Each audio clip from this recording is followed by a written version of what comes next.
Beshem Hashem, Naaseh Venatzliach, on parle aujourd'hui de la parashat Beshalach, selon ce qui est indiqué dans le livre de dans les livres de Rabbi Yoshua Pinto. Je vous rappelle, comme à chaque cours, que c'est avec la permission et les encouragements de Rabbi Yoshua Pinto, et ça bracha que je donne ces cours en français. Soyez gentils de garder les micros fermés et les caméras aussi. Voilà.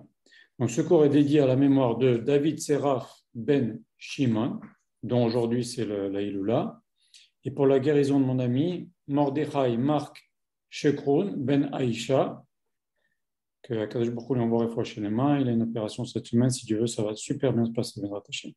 Je vais vous citer quelques enseignements de Rabbi Yoshua Pinto que j'ai puisés dans ses livres et dans ses cours pour vous en faire profiter, pour que les gens connaissent un petit peu les enseignements du Rav. Voilà, en français.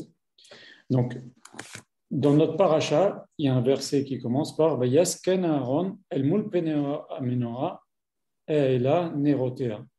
Ainsi a fait Aaron, face à la menorah, il en a allumé les lumières de la menorah. Alors Rav dit que c'est bien de dire ce verset-là, Vayasken Aaron el mul penea menorah eila nerotea, avant d'allumer une bougie à la mémoire d'un tzaddik. C'est bien de faire ça. Alors maintenant, le Rav pose la question, et Rashi nous dit quelque chose d'extraordinaire. Un ou deux versets après, Rashi nous dit, le verset nous dit, ainsi va Yasken Aaron, ainsi a fait Aaron, comme Hachem l'a ordonné. Et Rashi nous dit, fameux Rashi, très connu, Rashi nous dit, Satan nous apprend que Aaron n'a rien changé à l'ordre d'Hachem. Alors bien sûr, tout le monde pose la question, qu'est-ce qu'il y a de évidemment qu'Aaron ne va pas changer de l'ordre d'Hachem. Eh bien, le Rav a développé sur ce sujet-là. Il a donné plusieurs raisons. Tout le monde tous les commentateurs, il va de cette explication de Rashi. Comment ça se fait que Rashi dit qu'il n'a pas changé, bien évidemment. Alors, le Rav dit déjà les choses suivantes. Il dit déjà, on a une règle que même un non-Kohen peut allumer la menorah. La chose que le Kohen doit faire, et pas forcément le Kohen Gadol, le Kohen doit faire, c'est d'arranger les nérotes, l'huile, nettoyer ce qui reste de la veille, arranger les nérotes, préparer les nérotes, ça s'appelle atavat nérotes. Arranger les nérotes pour qu'elles soient prêtes, on n'a plus qu'à les allumer. Ça doit être fait par un Kohen. Mais l'allumage peut être fait par un Israël. Et maintenant, vous savez que le Kohen Gadol, il y a une règle qui dit qu'il prend Chalek Barosh, c'est-à-dire qu'il a la priorité sur toute la avoda du Beth Amikdash. Je ne parle pas de Kippour. Kippour, il y a des choses qu'il n'y a que lui qui peut faire. Mais pendant toute l'année, il y a un tel Kohen qui travaille, un tel Kohen qui travaille. Il y a des familles de Kohanim qui se succèdent. Une semaine maintenant, une autre semaine dans 6 mois. Il y avait 24 familles de Kohanim. Et après, pendant toutes les fêtes, tous les Kohanim, si vous voulez, peuvent venir servir. Mais maintenant, ce qu'il pouvait faire le Kohen, c'est dire ça, c'est moi qui vais le faire. C'est qui vais le faire. Et ça, c'est moi qui vais le faire. C'est-à-dire que s'il y avait un sacrifice qu'il avait envie de faire, eh ben, il avait la priorité sur tous les autres Kohanim.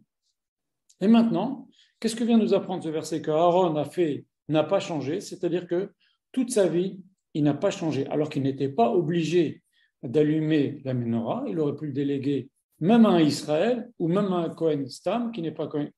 Lui, en tant que Kohen Gadol, il a voulu le faire lui-même toute sa vie. Et ça, c'est fort, parce que, entre autres, vous savez qu'il y a certains avodas qu'on faisait dans le Mishkan ou dans le Beth Amikdash. Certaines, il n'y en avait pas beaucoup qui devaient être faits simultanément. Le korban qu'on apportait à Hachem le jour du Kippour, le korban qu'on envoyait par-dessus la falaise, la Azazel, c'était fait en même temps. L'allumage des bougies de la menorah et la kétoret, c'est les encens, ça devait être fait exactement au même moment. Et donc, si Aaron a choisi toute sa vie de lui-même faire l'allumage de la menorah, il a donc été obligé de ne pas faire la kétoret. Il ne pouvait pas faire la kétoret. Or, on sait que la kétoret, les Chachamim nous disent dans la Mishnah que les Kohanim, ils tiraient au sort pour savoir qui va faire. Chaque partie de la voda tire au sort, mais ils voulaient faire la kétoret, les encens. Pourquoi ? Parce que les encens, c'est une ségoula pour la parnassa. Et celui qui avait fait une fois la kétoret, le Kohen qui avait fait une fois la kétoret, il le faisait plus, il laissait aux autres. Comme ça, chacun, il est béni d'une bonne parnassa. Et maintenant, Aaron, qui choisit toute sa vie d'allumer la menorah, et donc toute sa vie, il ne va pas faire la kétoret. dans le Mishkan. Une fois, il va faire pour séparer entre le Malach Hamavet et les Bnei Israël, mais dans le Beth Amikdash, il ne peut pas le faire parce que les deux doivent se faire en même temps. Et lui, il a choisi d'allumer. C'est ça qui n'a pas changé. Il a toute sa vie privilégié l'allumage de la Menorah. Et qu'est-ce que c'est l'allumage de la Menorah? Ça symbolise quoi? Vous savez, chaque chose qu'il y a dans le Mishkan, elle symbolise quelque chose. La Ketoret, c'est les encens, c'est bon pour la Parnassa. Le Shulchan, c'est-à-dire une table, comme ça, on mettait 12 pains et qui restaient une semaine et qu'on consommait, on les mettait ce Shabbat, on les mangeait le Shabbat d'après, ils étaient aussi frais que quand on les avait mis. Ça symbolise la Parnassa de tout à Israël. Et la Menorah symbolise que la Shekhinah réside dans Israël, mais c'est aussi la lumière de la Torah.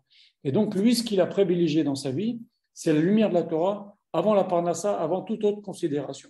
C'est pour avoir des bons enfants, etc. Et Baruch Hashem, il a des enfants extraordinaires. Malheureusement, il y a deux qui sont niftar. Et une deuxième explication que le Rav dit, c'est que même le jour où ses enfants sont décédés, Nadav Avihu, il a quand même été allumé la Menorah. Et où il a appris ça qu'il pouvait? Parce que c'est pas évident. Il est onen.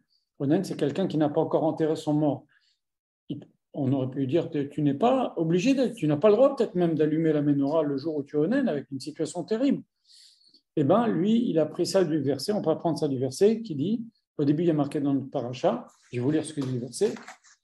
Quand Hachem ordonne d'allumer la Menorah, Ba'alotra et Tanerot, c'est marqué Daber el Aaron va Martha. Tu diras à Aaron va Martha, et Omer et Daber, c'est la même chose, mais non, il y a une nuance. Daber, c'est des paroles dures. Omer, c'est des paroles douces. Et donc, Aaron a compris de là que Daber, même quand tu es dans une situation difficile, tu peux allumer la Menorah. Que ce soit aussi quand c'est Omer, c'est dans une situation où tout va bien. Ça nous apprend quoi? Qu'il n'a pas changé. C'est-à-dire que quelle que soit la situation dans sa vie, un moment difficile, un moment agréable, Aaron n'a pas changé. Il est resté le même. Vous avez vu qu'il y a d'homme à Aaron, il n'a rien dit. Et malgré cela, le jour même où ses enfants sont décédés, il a été lui-même allumer la Menorah. Et ça, c'est une très grande mahala. Encore une chose que le Rav dit pour expliquer cela, il dit que Aaron, il n'a pas, quand on dit il n'a pas changé, c'est-à-dire qu'avec le même engouement et entrain qu'il a eu la première fois qu'il allumait la Menorah, toute sa vie il a gardé, il n'a pas changé. Par exemple, quelqu'un qui met un jeune garçon qui met les tefilines pour la première fois, il est tout ému, il est très comme ça, très concentré, très impressionné. Ou une jeune fille qui se marie et qui allume pour la première fois les bougies de Shabbat chez elle à la maison. La première fois de sa vie en tant que femme mariée, c'est une émotion particulière. On ne peut pas garder cette émotion-là toute la vie, tout le temps, tout le temps, tout le temps. Et Aaron, lui, l'a gardé. Aaron, lui, il a gardé cette façon dont il a allumé la Menorah la première fois, il a gardé toute sa vie. Ça, c'est une très grande mahala de garder toujours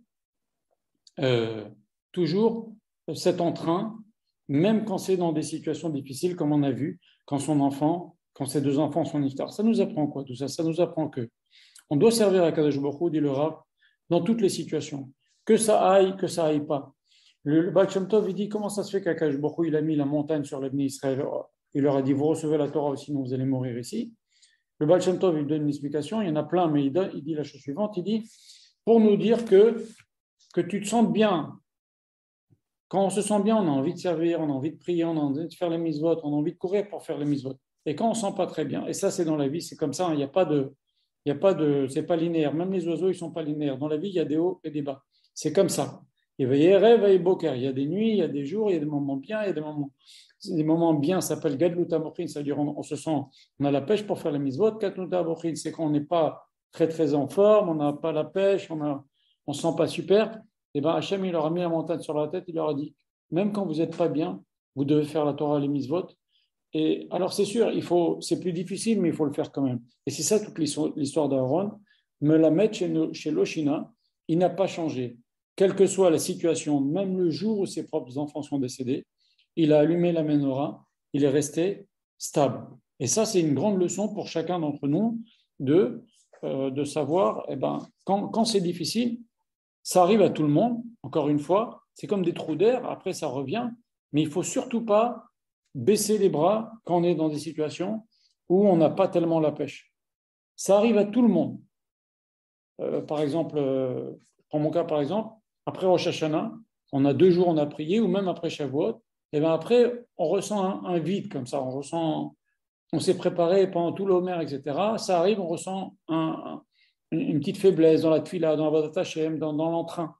Et ben c'est normal, et ben c'est pas grave. Quand c'est comme ça, on fait le dos rond, on continue. Et on lâche pas les amarres, on continue, et ça va revenir. La pêche, elle revient, Bezrat Hashem. Voilà, c'est comme ça, c'est la vie, c'est comme ça. Ok. Voilà ce qu'on a pu dire sur l'histoire, sur ce qu'on a dit sur Aaron.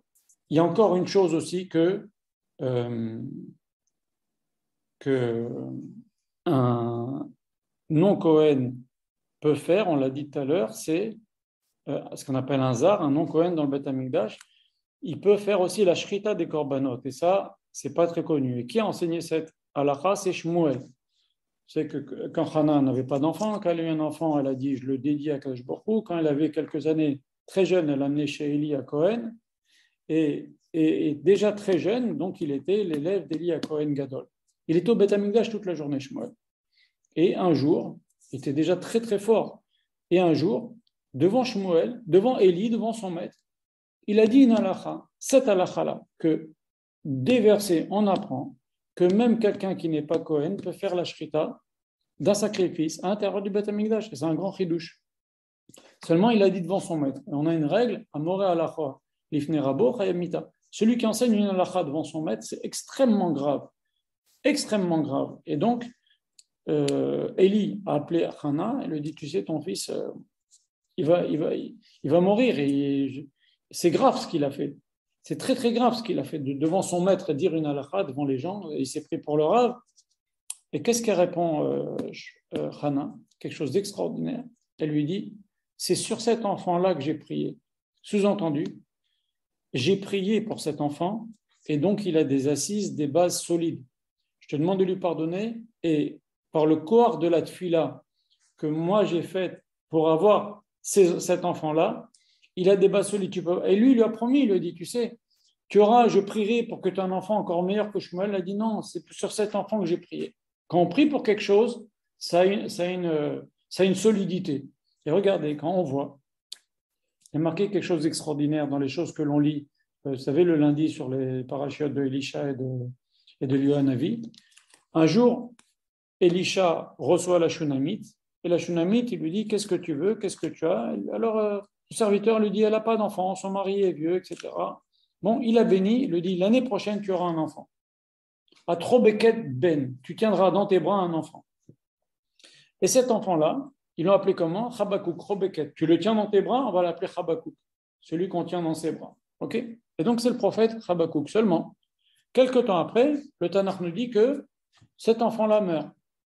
Et donc, Elisha Navi vient, il prie pour cet enfant, etc. Et Yatri Atamutim, et cet enfant vit. Okay, et on va voir que Habakkuk va faire une prophétie. Et la prophétie dit Tefila la Habakkuk, la prière de Habakkuk à la Shigionot, sur les choses que l'on fait sans faire exprès.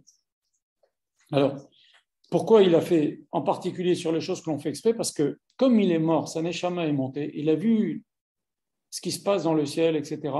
Il s'est rendu compte, il a insisté sur, il a voulu nous faire comprendre que même sur les choses que l'on fait sans faire exprès, il faut faire très attention. Maintenant, plus quelqu'un s'élève et plus quelqu'un y tient compte. Quelqu'un qui, par exemple, fait quelque chose sans faire exprès. Vous savez qu'au temple, 99% des sacrifices que l'on apportait, c'était sur les choses qu'on faisait sans faire exprès. Et donc, mais maintenant, quelqu'un qui n'est pas très engagé dans la Torah, il dit, bon, je n'ai pas fait exprès, ce n'est pas très grave. On voit la Gemara, elle nous raconte que dans Shabbat, il y avait un Tana ou un Amora qui a fait un jour, sans faire exprès, il a oublié que c'est Shabbat, il a bougé sa lampe, il a transgressé Shabbat, il a oublié que c'est Shabbat. Et bien, il a écrit, quand le temple sera reconstruit, j'apporterai un sacrifice. Qu'est-ce que ça veut nous dire? Ça veut dire que plus quelqu'un s'élève et plus quelqu'un il fait attention à ses fautes, à les corriger, et même les fautes qu'on a pu faire sans faire exprès. Il ne faut pas les négliger, il faut faire tchouva même là-dessus. D'ailleurs, on le dit à Kippour, les choses qu'on a fait, Béchogeg, Berenes, etc. Même si c'est moins grave, mais quand même, il faut essayer de les arranger, faire tchouva, etc., se mettre des gdarim pour faire attention à ça. Par exemple, ça arrive souvent que quelqu'un, remarquez, les gens qui, par exemple, sans faire exprès, ça m'arrive aussi, d'allumer une lumière le Shabbat, on a oublié Shabbat. Pourquoi? Parce qu'on s'est mis à parler, on s'est mis à parler peut-être de choses de Chol, et après, voilà, on oublie que c'est Shabbat. Notre tête, elle est plus dans Shabbat, et voilà comment les choses arrivent. Donc, il a fait cette fila de prier sur les choses que l'on fait sans faire exprès. Pourquoi? Parce que, étant monté dans le ciel, il a vu comment dans le ciel, Akash Baruch Hu, il le makbid sur chaque petite chose, même les choses qu'on ne fait pas exprès, il faut faire tchouva même là-dessus. Et maintenant, ça c'est Habakkuk. Et comment elle a eu cet enfant-là? Parce que lui, Elisha a dit, l'année prochaine, tu auras un enfant. C'était, comme on dit, entre guillemets, un moment favorable, la tfila du tzaddik, l'année prochaine, tu auras un enfant. Ok? Mais il n'a pas tellement tenu. Il est mort quelques années après. Il avait 2, 3 ans, 4 ans, 5 ans. Un très jeune garçon, il est mort. Et parce qu'après, là, il a prié et il a une triatamétim. Alors, il a tenu. Mais quand ce n'est pas une grande fila, vous voyez, ça tient pas ça peut partir. Tandis que Shmuel, Hana avait prié très, très fort pour cet enfant-là, et elle lui a dit, il est indéracinable, mon fils. J'ai prié pour cet enfant. Il est très, très solide. Il y a une histoire comme ça, je ne sais pas si vous la connaissez, qu'un jour, un grand Rosh Yeshiva, il a appelé son meilleur élève dans son bureau, il lui a dit, écoute, je voudrais te proposer ma fille en mariage. Alors, le jeune homme a dit, non, je ne veux pas. Alors, il lui a dit, tu peux m'expliquer pourquoi? Je ne veux pas. Bon, le Rav laisse passer. Quelques mois après, peut-être un an après, le Rosh Yeshiva appelle l'élève, lui dit, écoute, t'es sûr que tu ne veux pas ma fille? On essaye, un shidour, tu vois si vous entendez bien, si ça peut coller. Il lui dit, d'accord. Alors le Rosh Yeshiva, il lui dit, mais comment ça se fait que il y a un an, tu n'as pas voulu et maintenant tu veux? Il dit, il y a un an, je n'avais pas prié pour me marier. Là, j'ai un Rosh Hashanah qui vient de passer, puisque je savais que c'est le moment de me marier, de faire des shidduchim. À Rosh Hashanah et Kippour, j'ai prié pour me marier, et donc maintenant, je veux bien faire un shidduch. Mais avant d'avoir prié pour me marier, je ne voulais pas faire de shidduch parce qu'il n'y a pas de base. La tefila, c'est quelque chose qui donne beaucoup de force aux choses que l'on obtient. Les choses que l'on obtient avec la tefila, elles ont beaucoup de force. Par exemple, les gens qui prient beaucoup et les choses aussi qu'on a, le Rav répète souvent, les choses qu'on obtient avec la tefila et les choses qu'on obtient au fur et à mesure, c'est des choses qui ont un kiyum, qui tiennent. Les choses que l'on obtient comme ça, okay, sans beaucoup de fila, et d'un seul coup, eh ben, c'est des choses qu'on peut perdre aussi d'un seul coup et vite. Voilà. Maintenant aussi pour le corps de la tefila, puisqu'on en parle, il y a la Gemara dans Masechet Brachot, elle dit, il y a des choses Omdim Berumo Shel Olam qui se tiennent au sommet du monde, c'est qui sont d'une super grande importance, et que les gens, Mezal Zelimbo, les gens négligent. C'est quoi? C'est la tefila. Comme ça dit la Gemara. On prie, on croit que c'est rien, mais le monde entier dépend de notre tefila. Regardez ce que dit le Midrash. Le Midrash dit que Akash Baruch Hu, il dit Naase Adam Betzalmenu, faisons l'homme à notre image. Quelle image? De qui? Hachem, il avait créé déjà tous les animaux, il avait créé les anges, et donc Hachem parle à toute la création. Il dit à notre image, c'est-à-dire pas seulement à l'image d'Akash Baruch Hu, mais on peut aussi, bien sûr, ça peut être comprendre à l'image d'Hachem, bien sûr, mais il y a un autre pshat, c'est à notre image de tous.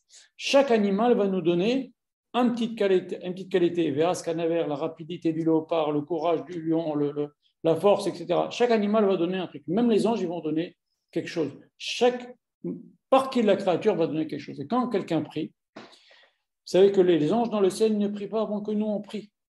Donc, un juif qui prie, il peut être comme un chalier tzibour, comme quelqu'un qui prie et qui amène avec lui la prière de toute la création. Des animaux, on le dit dans Perek Shira. Pourquoi on lit Perek Shira? Parce que Perek Shira, c'est la tefila de chaque animal. Et même des anges, parce que les anges attendent que nous on prie. C'est ça qu'on dit. Shir, Ashirim, le shir de l'homme, la tefila de l'homme, Ashirim, ça entraîne la tfila de toute la créature qui loue à Kadosh Baruch Hu. Et ça, c'est important. Et aussi, donc, pour la tfila, il y a une chose très, très jolie. Il faut savoir que le Rav le répète souvent qu'il y a des choses qui sont décrétées pour la personne, des bonnes choses qui sont décrétées pour la personne à Rosh Hashanah, et la personne, elle peut ne pas en bénéficier pendant toute l'année. Et c'est dommage. Il y a une histoire comme ça avec le Chafetz Chaim. Il y a un type qui est venu, qui a demandé une bracha au Chafetz Chaim, que j'ai une bonne parnassa. Le Chafetz Chaim lui dit, il raisonne que tu reçoives ce qu'Akadosh Baruch Hu a décidé pour toi à Rosh Hashanah. Alors, ben oui, voilà encore une preuve que il y a des choses qui sont décidées, mais c'est à nous de les faire descendre. Et comment? Avec la tfila. C'est pour ça qu'elle sait faire de varim, c'est pour ça qu'il y a Maserou Yom Leyom, tout ce qu'on lit tous les jours, que le Rav a institué, les Teilim, le Zohar, etc. Bon, tout ça, c'est des choses qui font descendre. Regardez ce que nous dit la Torah, quelque chose d'extraordinaire. Il y a marqué dans la Torah que Adam Arishon, il y a marqué que les plans, tout a été créé, mais ce n'est pas sorti.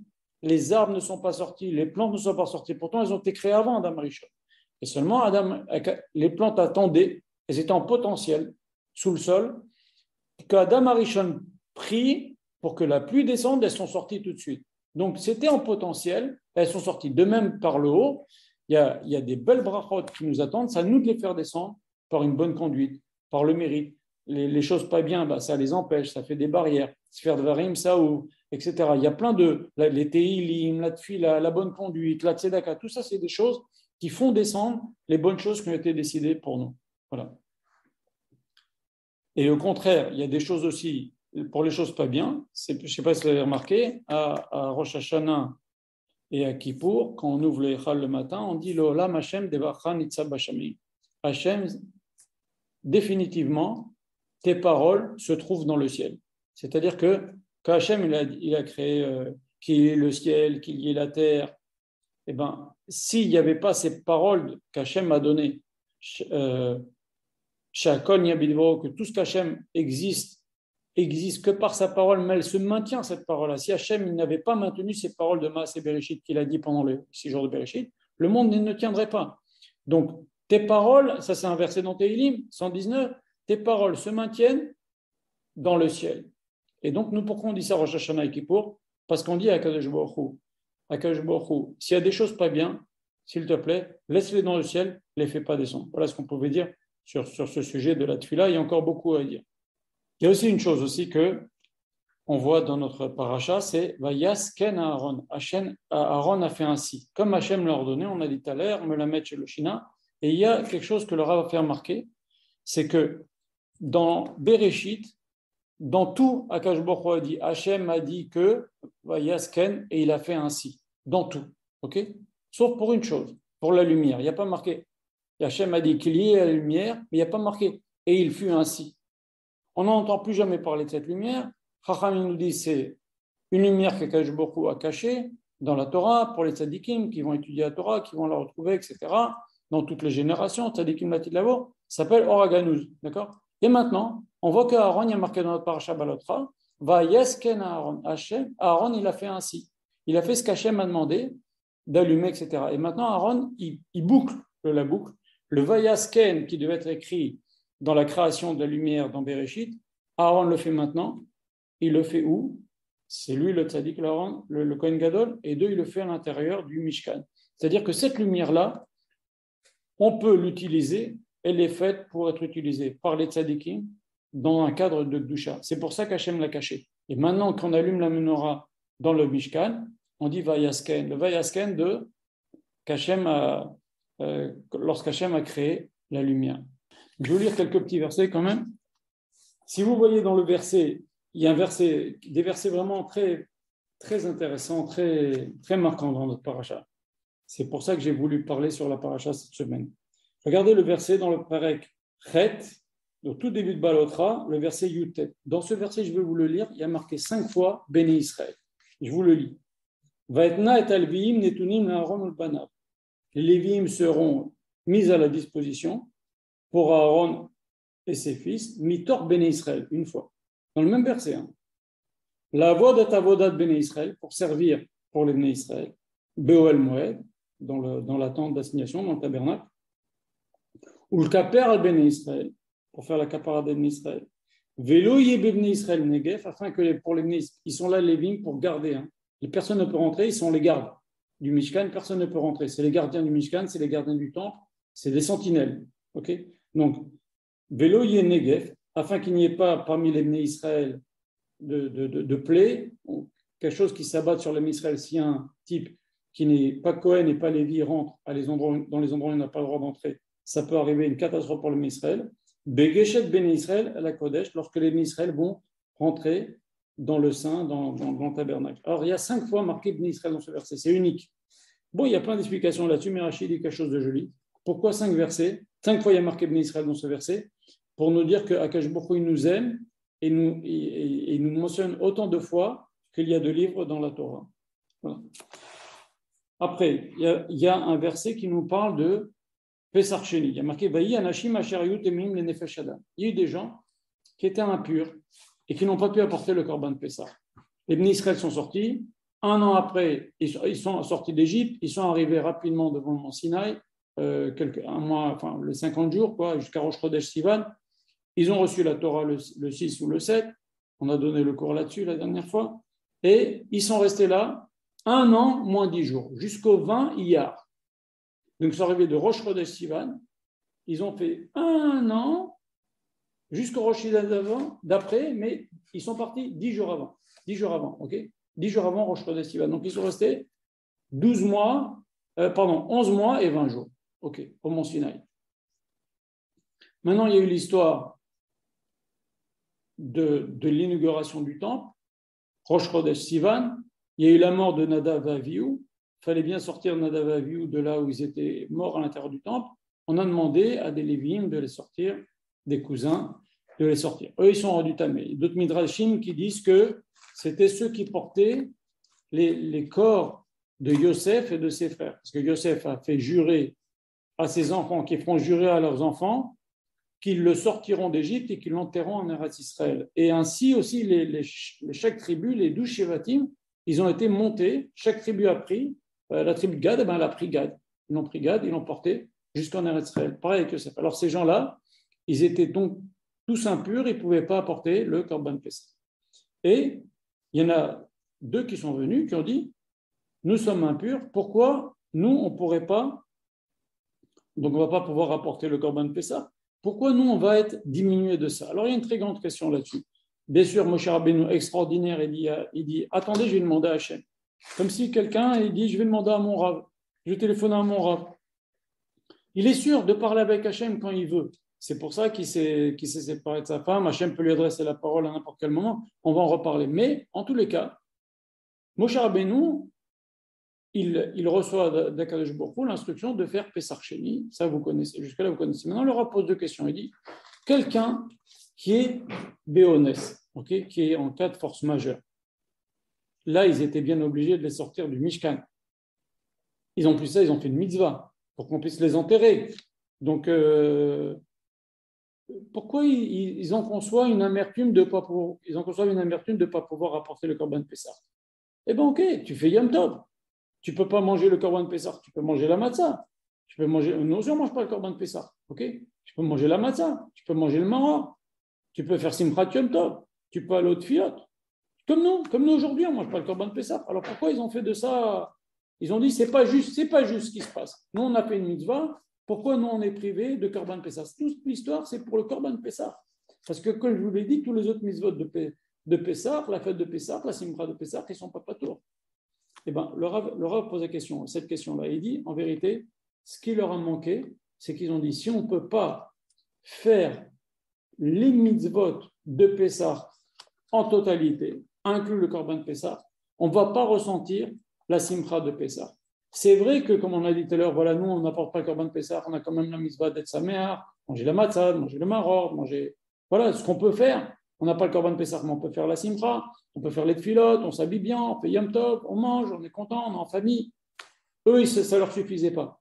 Eux, ils disent, nous, on veut, c'est pas juste que nous, on ne puisse pas apporter le Korban Pessah. Si on n'apporte pas le Korban Pessah, on ne ressentira pas la Simcha de la fête. Donc, en fait, ressentir la Simcha de la fête, ça fait partie de la fête.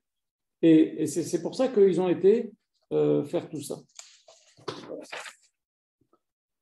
Maintenant, on va il y a un verset aussi, je vais vous le lire, vous connaissez, c'est le Kiddush que l'on fait le jour de Rosh Hashanah. Il y a marqué, c'est des versets importants que je ressors, après on va parler un peu plus profondément de certains passages. Il y a un verset à la fin du Réveillé, c'est le verset Yud dans le Perek Yud, pas difficile, qui nous dit la chose suivante, c'est le Kiddush de Rosh Hashanah, ou Biom Simchatchem, le jour de vos joies, ou Bemoadechem, les jours de vos fêtes, ou Brachet Chot Shechem, et le jour de vos Rosh Chodesh, ou Tkatem Bechatzot Chot Alolotechem. Vous sonnerez des trompettes, Kajboukou il a ordonné de faire des trompettes, mais elles n'ont servi que dans le désert, que pour Moshe Rabbeinu, et c'était ainsi qu'il assemblait les chefs, les anciens, les chefs de tribu. Il y avait des codes, un son c'est ça, deux sons c'est ça, trois sons c'est ça, une troua, une kia c'est ça, ça veut dire on part. Il y avait des codes comme ça, que les Rashi en parlent. Donc, en fonction de ce que les Juifs entendaient, ils savaient si c'était une convocation de Moshe, si c'était on va se déplacer, on va commencer à arranger, on doit se déplacer. Donc maintenant, le texte nous dit, mais quand vous apportez les korbanot, le jour de vos fêtes, le jour de Rosh Chodesh, etc., vous sonnerez de ces trompettes-là, Vasil Prech Almechem, aussi quand vous apporterez des korbanot, Vayu Lachem les Zikaron, ce sera pour vous un souvenir, Lifne Elokechem, devant votre Dieu, Ani Hashem Elokechem. D'accord, alors pourquoi on dit ça à Rosh Hashanah? Pourquoi on dit ce verset à Rosh Hashanah? Regardez ce que dit Rashi, il dit quelque chose d'extraordinaire. Il dit, Mikan la Madnu, de là on a appris que dans la tfila de Moussaf, on doit faire les Malchuyot, Zichronot et Shofarot. Et on voit ça dans le verset. Il dit comme ça, Rashi. Utkatem, vous sonnerez, c'est les Shofarot. Ce sera pour vous les Zikaron, c'est les Zichronot. Ani Hashem Elokechem, c'est les Malchuyot, c'est la Malchut d'Hashem. Donc de ce verset, on apprend, la Mishnah elle apprend à la fin de Masechet Rosh Hashanah, que dans le Moussaf de Rosh Hashanah, on doit parler de Zichronot, Malchuyot et Shofarot. Voilà, c'est un verset d'un bas à l'autre. Alors maintenant, on va attaquer les choses un peu plus délicates. J'ai donné comme titre à ce cours le désordre parce que vous allez voir, c'est mouvementé. Donc on y va. Donc il y a marqué Vaïseou Me'ar Hashem. Donc 1 an moins 10 jours, les Juifs sont partis de la montagne d'Hachem, du mont Sinaï, derrière Shloshet Yamim, pour un voyage de 3 jours avec le Brit Aaron Hashem, etc. Et Chachamim nous disent, il y a marqué, alors après il y a le fameux passage où il y a des noms inversés, je ne sais pas si vous avez déjà vu, dans le Chumash, il y a 2 noms inversés, avec des versets qui sont là maintenant, qu'on va lire maintenant si vous voulez. Il y a 2 noms inversés, je vous les montre, comme ça vous arrivez à le voir peut-être. Oui, un nom inversé ici, et un nom inversé ici. Et dans le Sefer Torah aussi, il y a un nom inversé ici, un nom inversé ici. Ok? Chachamim nous dit qu'il y a une opinion dans la Gemara qui dit qu'il n'y a pas 5 livres dans la Torah, il y en a 7. Parce qu'il y a Bereshit, Shemot, Vaikra, Devarim, ça fait 4. Et le Sefer de Bamidbar, il y en a 3. Il y a avant ces 2 versets-là, il y a ces 2 versets-là qui sont entourés avec des noms. C'est un livre en soi. Et la fin du Sefer Bamidbar. Il y a 7 livres. Bon, on tient qu'il y a 5 livres, mais c'est pour nous dire. Rashi nous dit, c'est quoi ces noms inversés? C'est pour t'apprendre que ce passage-là, je vais vous lire ce que dit Rashi, ce passage-là n'est pas à sa place. Alors pourquoi on l'a mis là dans le Sefer Torah? Pour faire une séparation entre 2 punitions. Alors le Siftei Chachamim nous dit, quelles 2 punitions? Eh bien, après, on comprend, ça veut dire 2 gaffes, 2 bêtises qu'ont fait les Bnei Israël. Après, on comprend, il va y avoir toute l'histoire que des Juifs ont commencé à avoir envie de faire des relations interdites, de manger de la viande, etc. Ça, c'est après, mais avant, on ne voit rien. On voit juste que les Juifs sont partis du mont Sinaï. Et Siftei Chachamim, et Rav Yolukian en parle beaucoup, il dit Ketinok aborer mi bet hasefer. Les Juifs, ils se sont dit allez, vite, vite, vite, vite, on s'en va du mont Sinaï, vite, vite, avant qu'Hachem nous rajoute encore des mitzvot. Comme un gosse qui fait l'école buissonnière, qui se sauve de l'école. Il dit ça suffit, on a eu trop de mitzvot. Et ça n'a pas plu à Hachem. Et pour pas qu'il y ait une gaffe suivie qui se sont sauvés comme ça, comme des gars, ils disaient vite, vite, vite, on s'en va avec une idée, ça suffit, on a eu assez de mitzvot comme ça. Et l'autre, l'histoire qui vient après, avec l'histoire qu'ils ont voulu des relations interdites, qu'ils ont voulu de la viande, etc. Pour mettre une séparation, Akash Baruch Hu, il a pris un morceau de la Torah, il a mis là, avec des noms inversés pour nous dire c'est pas sa place. Alors maintenant, ce verset il nous dit quelque chose d'extraordinaire. il nous dit Vaï bin Aaron, lorsque le Aaron à Kodesh se déplaçait, Vaïomer Moshe, Moshe disait Kuma Hashem, lève-toi Hashem, Vaïfusu Oivecha, et extermine tes ennemis, c'est les ennemis d'Israël, Vanusu Misonecha Mepanecha, et que tes ennemis, c'est-à-dire nos ennemis, se sauvent de devant toi. Le Aaron à Kodesh, il marchait devant les Juifs, toujours. Hein. Il y avait le Aaron avec les Luchot Abrit, qui étaient gardés par les Lévi'im, les Kohanim, etc., et qui était dans le Kodesh à Kodashim, et il y avait un autre Aaron dans lequel il y avait l'étape que Moshe Rabbeinu a cassée. Ce Aaron-là, il marchait devant et il aplanissait la route, il tuait toutes les bêtes sauvages, tous les serpents, etc. Quand il y avait des creux, il remontait. Quand il y avait des montagnes, comme ça, c'était un chemin droit, facile pour les Israël. Maintenant, il tue aussi les ennemis en passant ce Aaron à Kodesh-là. Et donc, c'est ce que nous dit ce verset. Que, vas-y, Hachem, s'il te plaît, élimine tous nos ennemis. Okay. Il y a marqué, quand le Aaron s'arrêtait d'avancer, les Bnei Israël comprenaient, il y avait une nuée au-dessus, et les Bnei Israël comprenaient que c'était là qu'il fallait installer le nouveau camp. Et Uvnucho, quand le Aaron se posait, donc il fallait maintenant installer le nouveau camp, Yomar, il disait Moshe, Shuva Hashem, Hashem, reste avec nous, installe-toi avec nous, Revivot Alpha Israël, parmi la multitude des Bnei Israël. Bon, ces deux versets, ils sont connus, c'est ce qu'on dit quand on sort le Sefer Torah, etc. C'est des très jolis versets. Comment Moshe Rabbeinu, quand Hachem faisait un signe pour dire on lève le camp, ce que disait Moshe, et quand Hachem faisait un signe pour dire voilà le nouvel endroit maintenant où on va s'installer, Moshe aussi disait un autre verset. Vous savez que les Bnei Israël, pendant 40 ans, ils n'ont pas bougé. Hein. Ils n'ont pas que bougé. Il y a des fois, ils restaient un jour, des fois, ils restaient une semaine, des fois, ils restaient un mois. Dans un endroit, ils sont restés 19 ans. À Kadesh Barnea, ils sont restés 19 ans sans bouger dans le désert d'Israël. À Kadesh Barnea, vous comprenez? Donc, il y avait différentes étapes. Il y a eu 42 étapes. Une étape, elle a duré longtemps. Ce n'était pas tous les jours qu'ils bougeaient comme ça. Il faut installer le Mishkan, et c'est compliqué. Des fois, ils restaient. Mais, en tous les cas, voilà les versets que disait Moshe. Et on apprend de ce verset quelque chose d'extraordinaire. Et ça, le Rav en parle souvent en nom de Raviol de Satmar. Regardez, il y a marqué Shuva Hashem Revivot Alfei Israël. La Gemara nous dit, et Rachid le cite, de là on apprend que la Shekhinah réside à partir du moment où il y a 10 juifs. Okay. Même un juif seul qui étudie la Torah, la Shekhinah est devant lui. Okay. Elle est aussi au Kotel, même quand il y a 10 juifs, il y a la Shekhinah, mais il y a différents degrés de révélation d'Hachem, de présence d'Hachem. Et quand il y a 22 000 juifs, vous savez, et quand il y a même 600 000 juifs, on fait une bracha, 600 000 juifs ensemble. Maintenant, quand il y a 22 000 juifs, il y a une présence de la Shekhinah particulière, plus que quand il y a 10 juifs ou quand il y a 100 juifs. C'est ce qu'on dit d'ailleurs. Berovam, Adarat Meler, plus il y a du monde, et plus c'est un kavod. Un roi qui est un roi avec une cour, avec une petite cour, ou un roi qui a le palais de Versailles avec 10 000 personnes dans la salle, c'est pas le même kavod. Et donc, plus il y a de sujets, plus il y a du kavod pour le roi. Et maintenant, on apprend ça, ce chiffre de 22 000, dont on l'apprend. On l'apprend de ce verset marqué Shuva Hashem Revivot Alpei Israël. Revivot, c'est 10 000. À chaque fois quand la Torah rencontre 10 000, 10 000, 20 000, machin, c'est Revivot, c'est 10 000. Et comme c'est au pluriel, Revivot, c'est au moins 2 fois 10 000, ça fait 20 000. 20 000, ok. Alphé, c'est 2 fois Aleph. Alphé, c'est au pluriel, le minimum de pluriel, c'est 2. Ça fait donc 20 et 2, ça fait 22 000. Revivot Alpei Israël. Hachem réside parmi 22 000 Israël. Et donc, on apprend plusieurs choses là-dessus. La Gemara dit par exemple, il y a un degré de Shekhinah très grand quand il y a 22 000 juifs ensemble. Et si par exemple, même juifs, hein, pas seulement 22 000 hommes, même juifs aussi, 22 000 juifs et juifs ensemble. Et donc, on apprend plusieurs choses. D'abord, Rabbi Yoel de Satmar dit que quand quelque chose, un nouveau minag, on veut l'installer, comme par exemple le Rav a voulu installer le Sefer Dvarim, ok.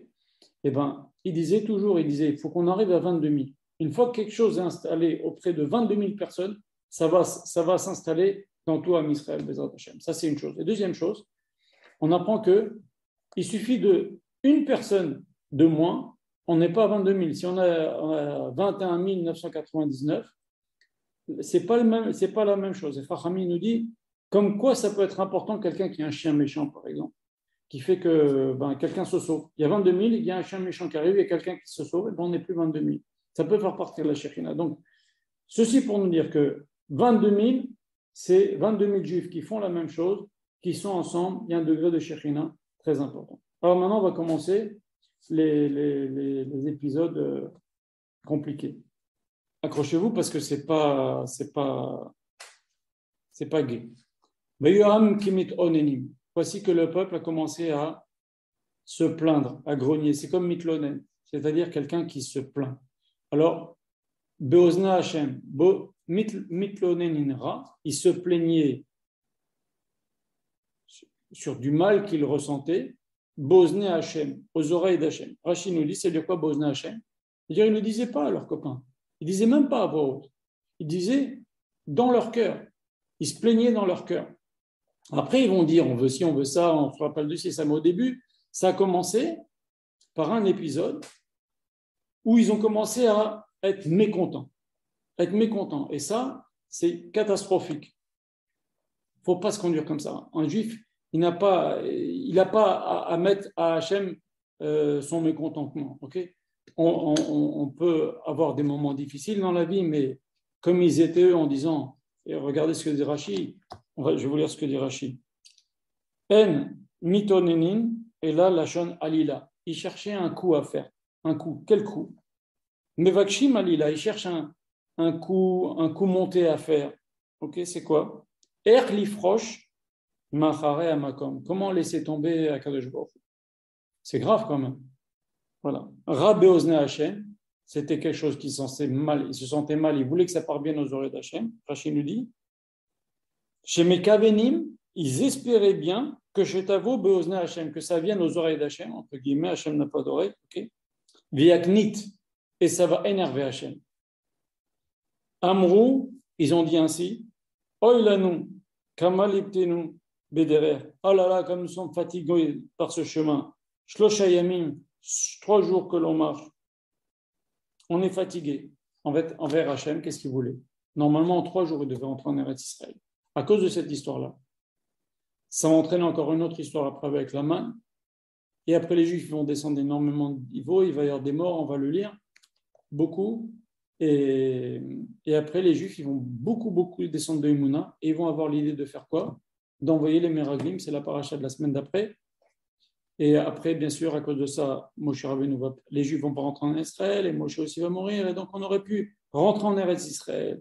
Moshe Rabbeinu y rentre, Beth Amikdash, tout ça, ça a commencé ici. Ça a commencé ici, cette descente-là. Tout ça parce que ces Juifs-là ont commencé à grogner. Ça, il ne faut jamais. Il faut savoir, ce n'est pas bien de faire une chose comme ça. On peut être malheureux, on peut dire j'ai mal, on peut dire truc, mais là, c'était Rabbe Ozne Hashem. Il voulait énerver Akadosh Baruch Hu, comme on vient de le dire. Et ça, c'est grave. Et bien, tout de suite, il y a marqué Vaishma Hashem, Hashem les a entendus, Vaechara Apo. La colère d'Hachem s'est enflammée. Vatibar Bam Esh. Il y a un feu qui est venu qui les a consumés.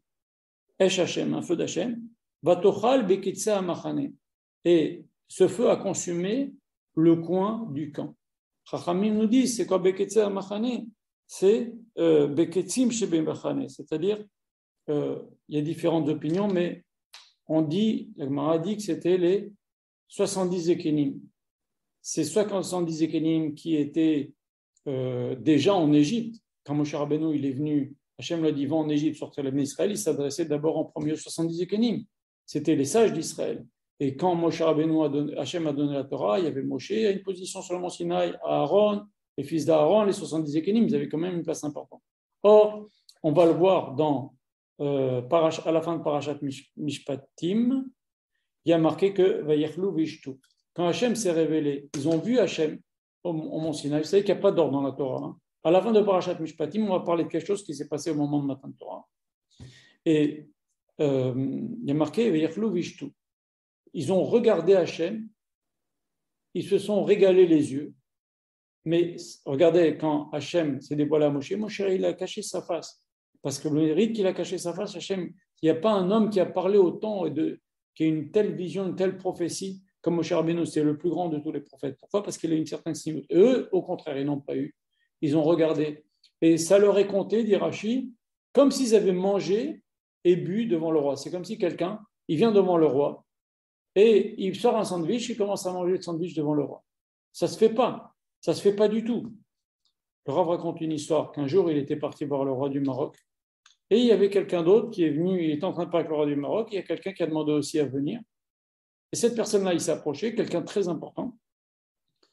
Et il s'est à peine approché du roi, les gardes du corps, ils lui ont sauté dessus, ils l'ont tordu le bras, ils l'ont frappé. Alors c'est un type super important dans le gouvernement ou dans le pays. Et pourquoi? Parce qu'il avait des lunettes de soleil.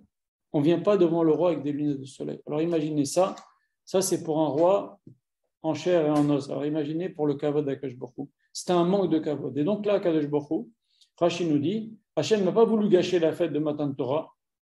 Qu'est-ce qu'il a fait? Il a attendu ce moment-là. Et là, il a puni ceux qui sont à Ketzinim, les gens importants, la communauté, les 70 équilibres. Très bien.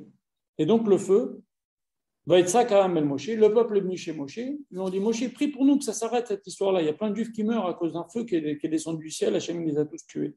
Va être Palel Moshe, Hachem, va Tishka Haesh. À quoi ça ressemble? Hachem nous dit, un enfant, le fils du roi, qui énerve le roi, et le roi, il le chasse. Qu'est-ce qu'il fait, le fils du roi? Il va voir le meilleur ami du roi, le meilleur ami de son père. Il lui dit, tu peux aller parler à mon père qui me pardonne.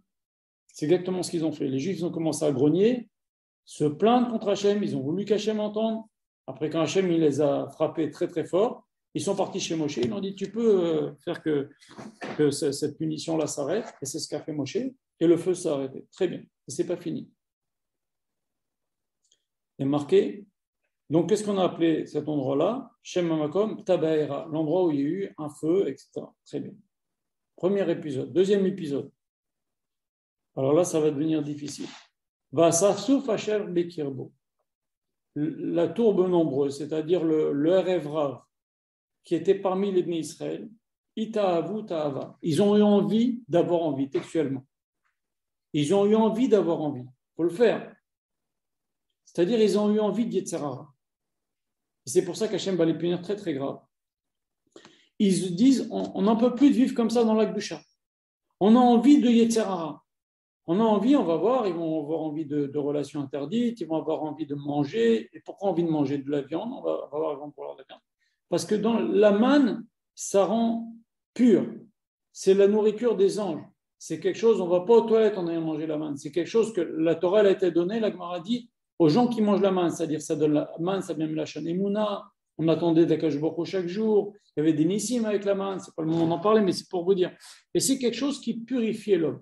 C'est quelque chose, l'homme ou la femme, c'est quelque chose qui rendait la personne, qui le rendait beaucoup moins matériel. Et eux, ils ont dit stop, stop, nous on veut maintenant du matériel. Donnez-nous de la viande. La viande, c'est un animal, ça va nous rabaisser un peu, on en a marre d'avoir cette vie comme ça, avec beaucoup de kedusha. Et c'est ça et c'est ça le problème, c'est qu'ils ont eu ta'avu, ta'aba, ils ont eu envie d'avoir envie. Regardez ce que dit le verset. Vaïeshuvu, ils se sont installés. Vaïbkou, ils sont mis à pleurer. Gam ben Israël, même les ben Israël, ils ont rejoint le Erev Rav dans ce mauvais plan. Vaïamrou, et tous ils se sont mis à dire Mi yochelenu basar, qu'est-ce qui pourrait nous donner à manger? Alors Rachid dit quoi, ils n'avaient pas de viande. Mais même quand ils sont rentrés en Israël, on voit qu'ils sont rentrés avec plein de bétail. Donc ils avaient de la viande dans le désert. Ils n'avaient qu'à faire la shrita de leur bête. Non. Rachid nous dit que ce n'est pas du tout de la viande qu'ils voulaient. Qu'est-ce qu'ils voulaient? C'est un langage poli pour dire ils veulent des femmes. Ils veulent des relations interdites. Ils cherchent à se rebeller contre Hachem.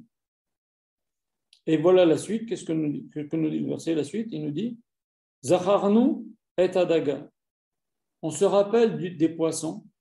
Asher nochal bemisraim, qu'on mangeait en Égypte, chinam, gratuit. Et akishuim, les concombres, vetatabichim, les melons, vetachetzerim, les poireaux, et les betzilim, et les oignons, vetashumim, et l'ail, qu'on mangeait en Égypte. Alors déjà, c'est incompréhensible parce que d'abord, la manne, elle avait tous les goûts. Tous les goûts qu'on voulait. Il suffisait de penser. Je crois avoir lu que c'était seulement les gens qui étaient bien, qui respectaient bien la Torah, qui avaient ce pouvoir-là, par la pensée, d'avoir tous les goûts. Mais il y a deux choses qu'on n'avait pas. Il y a le goût, si vous voulez, mais il y a la contexture quand on croque, quand on mange quelque chose, ça, il n'avait pas. Et aussi, il ne voyait pas. Il ne voyait pas, il voyait toujours la manne. Et c'est ce que nous dit après le verset. Il nous dit, on en a marre de cette manne, de misère, c'est tout ce qu'on voit, on voit que la manne. Alors on peut apprendre beaucoup de choses de ce verset. Déjà, on se rappelle, ce qui les dérangeait, c'est de ne pas voir. C'est vrai, Rachid nous dit que pourquoi la manne n'avait pas le goût de ces choses-là qu'il cite, le poireau, le concombre, le melon, l'ail, l'oignon, parce que ça c'est mauvais pour les femmes qui allaitent. Si une femme qui allait prend ces choses-là, ça va passer dans le lait, ça va être pas bon pour le petit. Il peut ne pas boire, il peut avoir un goût dedans, que ça ne lui plaise pas, le bébé ne s'alimente pas. Ça, c'est un. Mais maintenant, il y a aussi une chose, c'est comme on a dit, même si ça a le goût, ce qui leur manquait, c'était de voir. Ça fait plaisir de voir. Regardez dans les restaurants, les beaux restaurants, les grands restaurants, ils vous font des super présentations. Quand on va en traiteur, on est content, il y a une belle présentation. Dans les grands restaurants, il y a le goût, mais il y a aussi comment c'est présenté. C'est un art de présenter les aliments dans les assiettes. Les grands restaurants, c'est comme ça, c'est la présentation, ça doit être très très joli. Pourquoi ? Parce qu'il y a aussi le plaisir des yeux. Le plaisir des yeux dans la nourriture, c'est quelque chose qui est important. Et donc, c'est pour ça que nos Chachamim ont tiré de cette phrase-là, qu'on se rappelle de ci et de ça, de ça. Pourtant, ils en avaient le goût s'ils voulaient. Mais, alors peut-être qu'Hachem ne mettait pas le goût dans la main de ces choses-là, puisque c'est mauvais pour un enfant, mais ce qui les dérangeait aussi, c'était la vision. Et de là, on apprend que les bougies de Shabbat contribuent à l'oneg Shabbat. Bien sûr au Shalom Bayit, mais aussi à l'oneg Shabbat. Pourquoi ? Parce qu'on voit ce que l'on mange. Et aussi, on apprend d'un autre verset qui parle de la manne, ou qui nous dit, Akash Baruch Hu, il nous a dit, je vous ai mis à l'épreuve, je vous ai fait un peu souffrir avec la manne. Pourquoi ? Parce que vous ne voyez pas, vous voyez toujours la même chose. On voit toujours la même chose, la manne. C'est quelque chose, dit le texte, qui avait une couleur de cristal, la taille de coriandre, dit Rashi. Donc, c'était des petites choses comme ça. On voyait toujours la même chose. Et ça dérangeait. Et de là, on apprend que il faut allumer de préférence aussi les bougies de Shabbat dans la pièce où l'on mange. Pourquoi ? Parce que ça fait partie de l'oneg Shabbat et c'est une souffrance de ne pas voir ce que l'on mange. Ça fait partie du plaisir. Voilà, c'est ce qu'on apprend de ces versets. Alors maintenant, on va un petit peu voir ce que nous dit Rashi avant de faire entrer ce que dit Laura. Alors, ça veut dire quoi ? On se rappelle de tout ça qu'on mangeait gratuitement en Égypte. Rashi nous dit déjà ce qu'il fallait pour faire des briques, on ne leur donnait pas, on allait leur donner des poissons. Alors Rashi dit non, on leur donnait gratuit des mitzvot, pas besoin de faire des mitzvot. On avait à manger, on mangeait ce qu'on mangeait, mais on n'était pas obligé de faire les mitzvot. Là, si on ne fait pas bien les mitzvot, eh ben, la manne, il fallait aller chercher beaucoup plus loin. C'est que la manne, elle arrivait près pour les tzadikim, les gens qui ne se conduisaient pas bien, eh ben, la manne allait plus loin. Il y a des gens même qui ne sortaient pas parce qu'ils avaient honte. La manne, elle était très très loin parce que là, on voit qu'ils se sont mal conduits. Donc, c'est fatigant. Chaque jour, on doit dépendre d'Akadosh Baruch Hu, et si on ne se conduit pas bien, et on est dépendant de son chesed chaque jour. On se rappelle en Égypte, on avait gratuit, on n'était pas avec ce joug de la Torah et des mitzvot. C'était ça, c'est ça que ça voulait dire gratuit. Maintenant, il faut savoir aussi une chose que, comme on a dit tout à l'heure, ils nous disent, regardez, Zach, Vata nafshenu yevesha. Voilà, notre corps est sec. C'est quand même étrange comme expression. En kol, on n'y a rien, on n'a plus rien. Bulti aman enenu. On n'a que la manne à se mettre sous les yeux. Ce qu'on a dit tout à l'heure, le plaisir des yeux. Okay. Maintenant, c'est-à-dire quoi ? Notre corps est sec. Il y a des méfarchim qui sont en train d'expliquer que le poisson, l'ail et ces choses-là, c'est des choses qui donnent à l'homme envie, si vous voulez, d'aller avec une femme. Alors, il dit, c'est ça qu'on veut. Nous, on en a marre, notre corps est sec. On a envie quand il dit on veut de la viande, c'est comme je vous ai dit tout à l'heure, donc c'est donne-nous du Yetzer Hara. Donne-nous de la viande. Les animaux, quand on mange des animaux, les animaux c'est animal, ça va nous donner du Yetzer. Cette manne-là, elle est trop sainte, tu nous as élevés d'un niveau. On ne veut pas comme ça. Nous, on veut faire des bêtises, on veut faire des péchés. Donc donne-nous un peu, on en a marre. Notre corps est sec, on est devenus des anges avec cette manne-là. Ça ne nous convient pas du tout. Et après, Hachem dit, alors là c'est Hachem qui parle, il dit Aman, Kezer Agad, etc. La manne c'était quelque chose de transparent, comme un truc au miel, comme un gâteau au miel. On pouvait même si on voulait, si une femme avait envie de le moudre, de le cuire, de le mettre au four, elle pouvait faire ce qu'elle voulait avec, si ça lui chantait de cuisiner, mais on n'était pas obligé. Voilà. Très bien. Alors maintenant, la réaction de Moshe. Vaishma Moshe. Moshe a entendu, et Am, le peuple, Boché les Mishpechotav, qui pleurait par famille.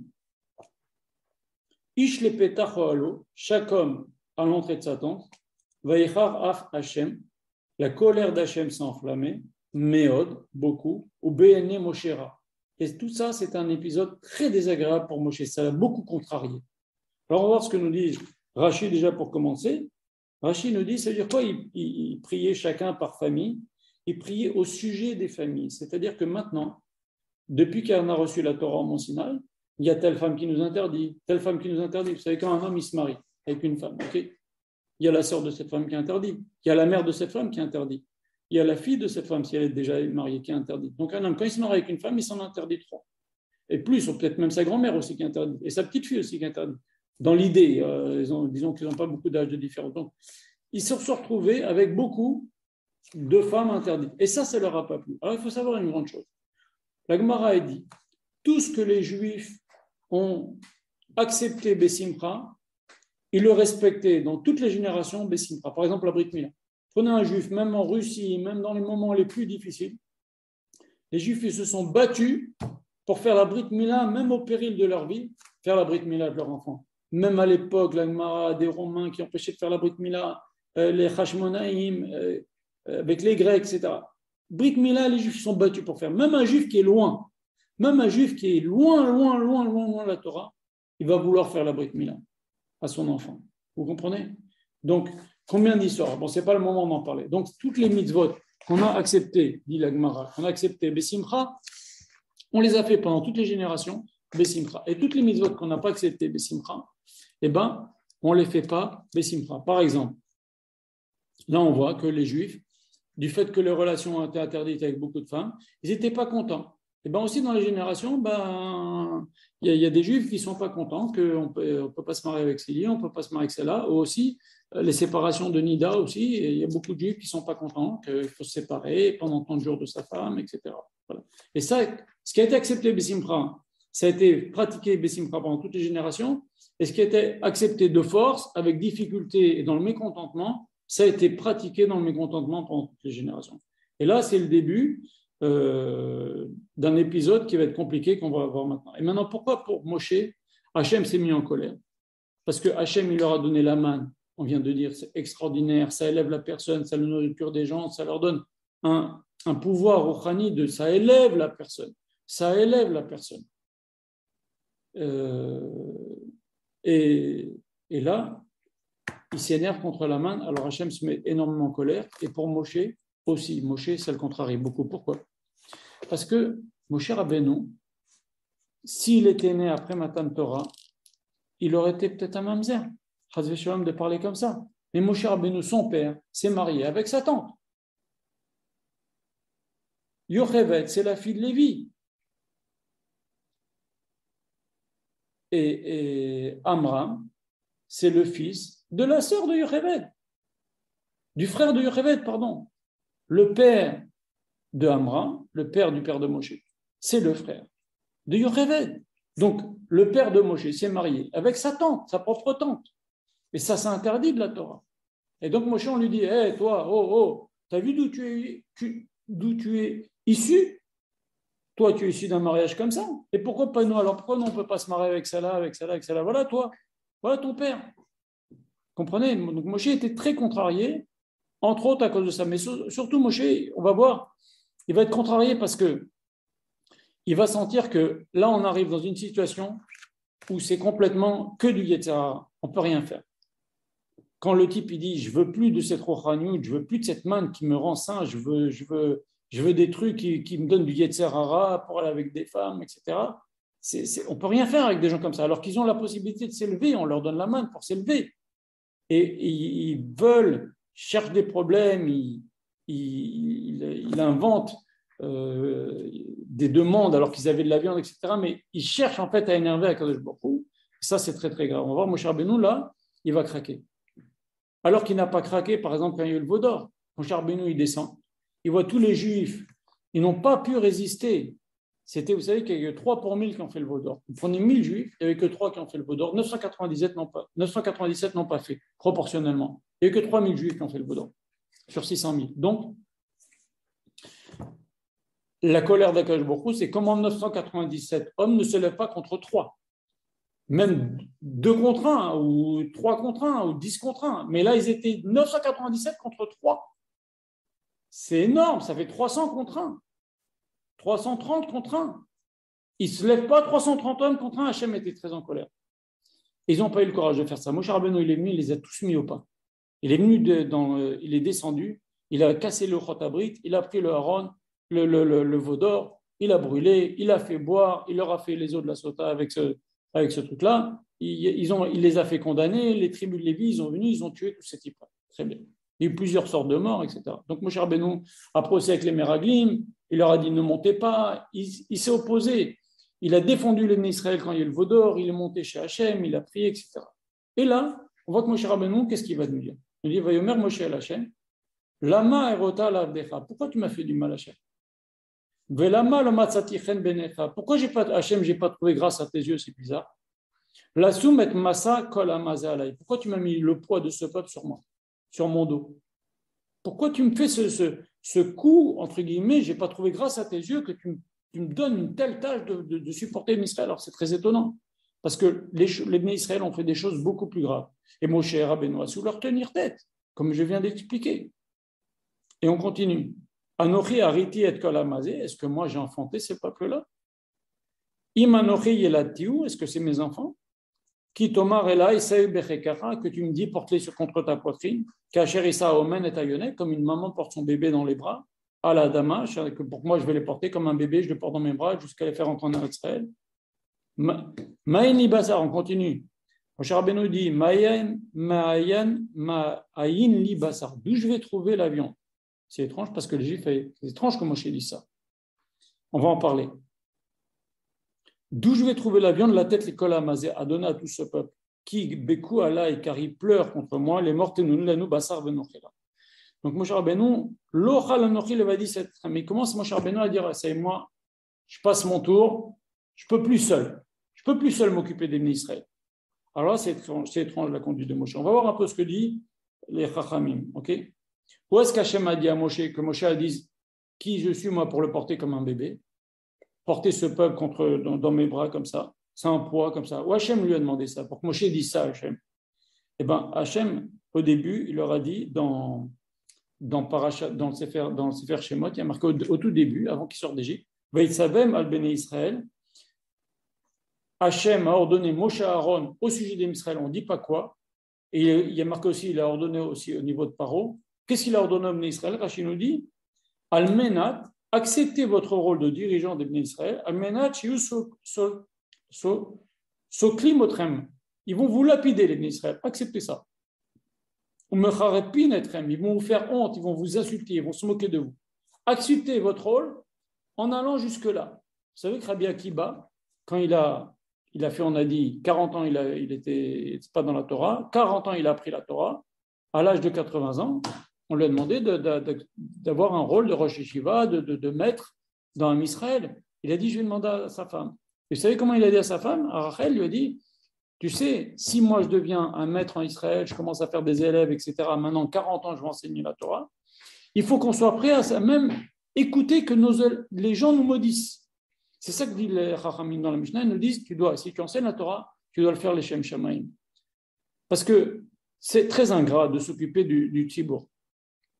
Et maintenant, Hachem nous dit, Moshe dit, où tu m'as dit, oui, tu m'as dit à moi, au moment de la sortie d'Égypte, tu m'as dit, accepte le dirigeant de Israël, même au prix qu'il te maudisse, même au prix qu'il te lance des pierres, même au prix qu'il se moque de toi, etc.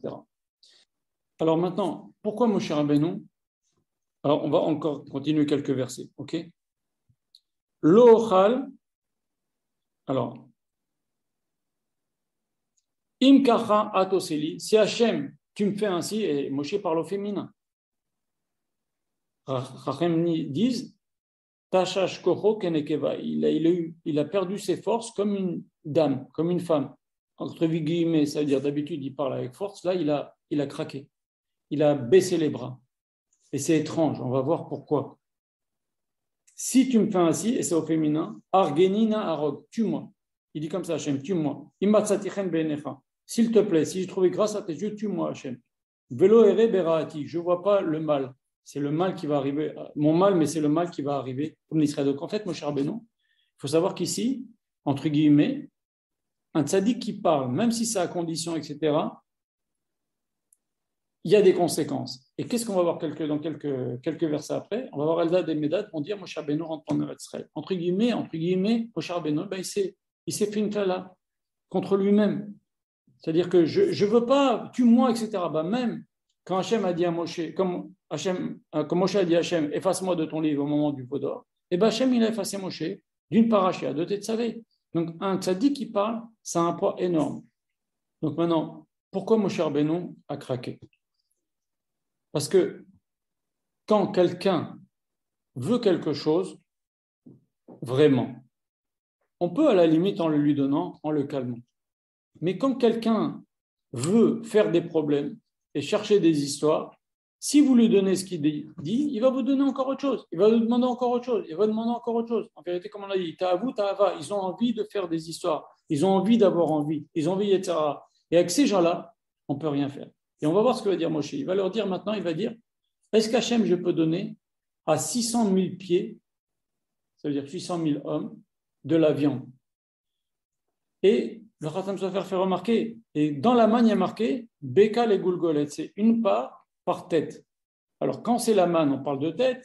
Quand c'est la viande qu'il demande, on parle de jambes, c'est-à-dire que l'un, c'est spirituel, c'est élevé, la manne, et ce qui s'applique à la viande, c'est les pieds, c'est-à-dire très très bas. En vérité, Moshe Rabbeinu a dit à Hachem, ces gens-là, quoi que tu leur donnes, ça n'ira pas. Et Hachem a été d'accord. On va voir qu'Hachem, il va tous les tuer. Il va leur envoyer les cailles, il va tous les tuer. Mais Moshe Rabbeinu, on voit maintenant, on comprend, alors qu'il a résisté à des épisodes très, très, très délicats, très, très compliqués, plus compliqués que cela, Moshe Rabbeinu a senti que quand quelqu'un, il est dans l'état à vote, c'est-à-dire je veux, tu lui donnes, il dit je veux ça, tu lui donnes ça, il va te dire je veux autre chose. En vérité, c'est un problème qu'on voit même de notre temps. À chaque fois que quelqu'un il est pas du tout maître de lui-même et il est dans l'état à vote, je veux quelque chose, et ben après il veut toujours plus. Ça peut être comme ça dans la drogue, ça peut être comme ça dans la débauche.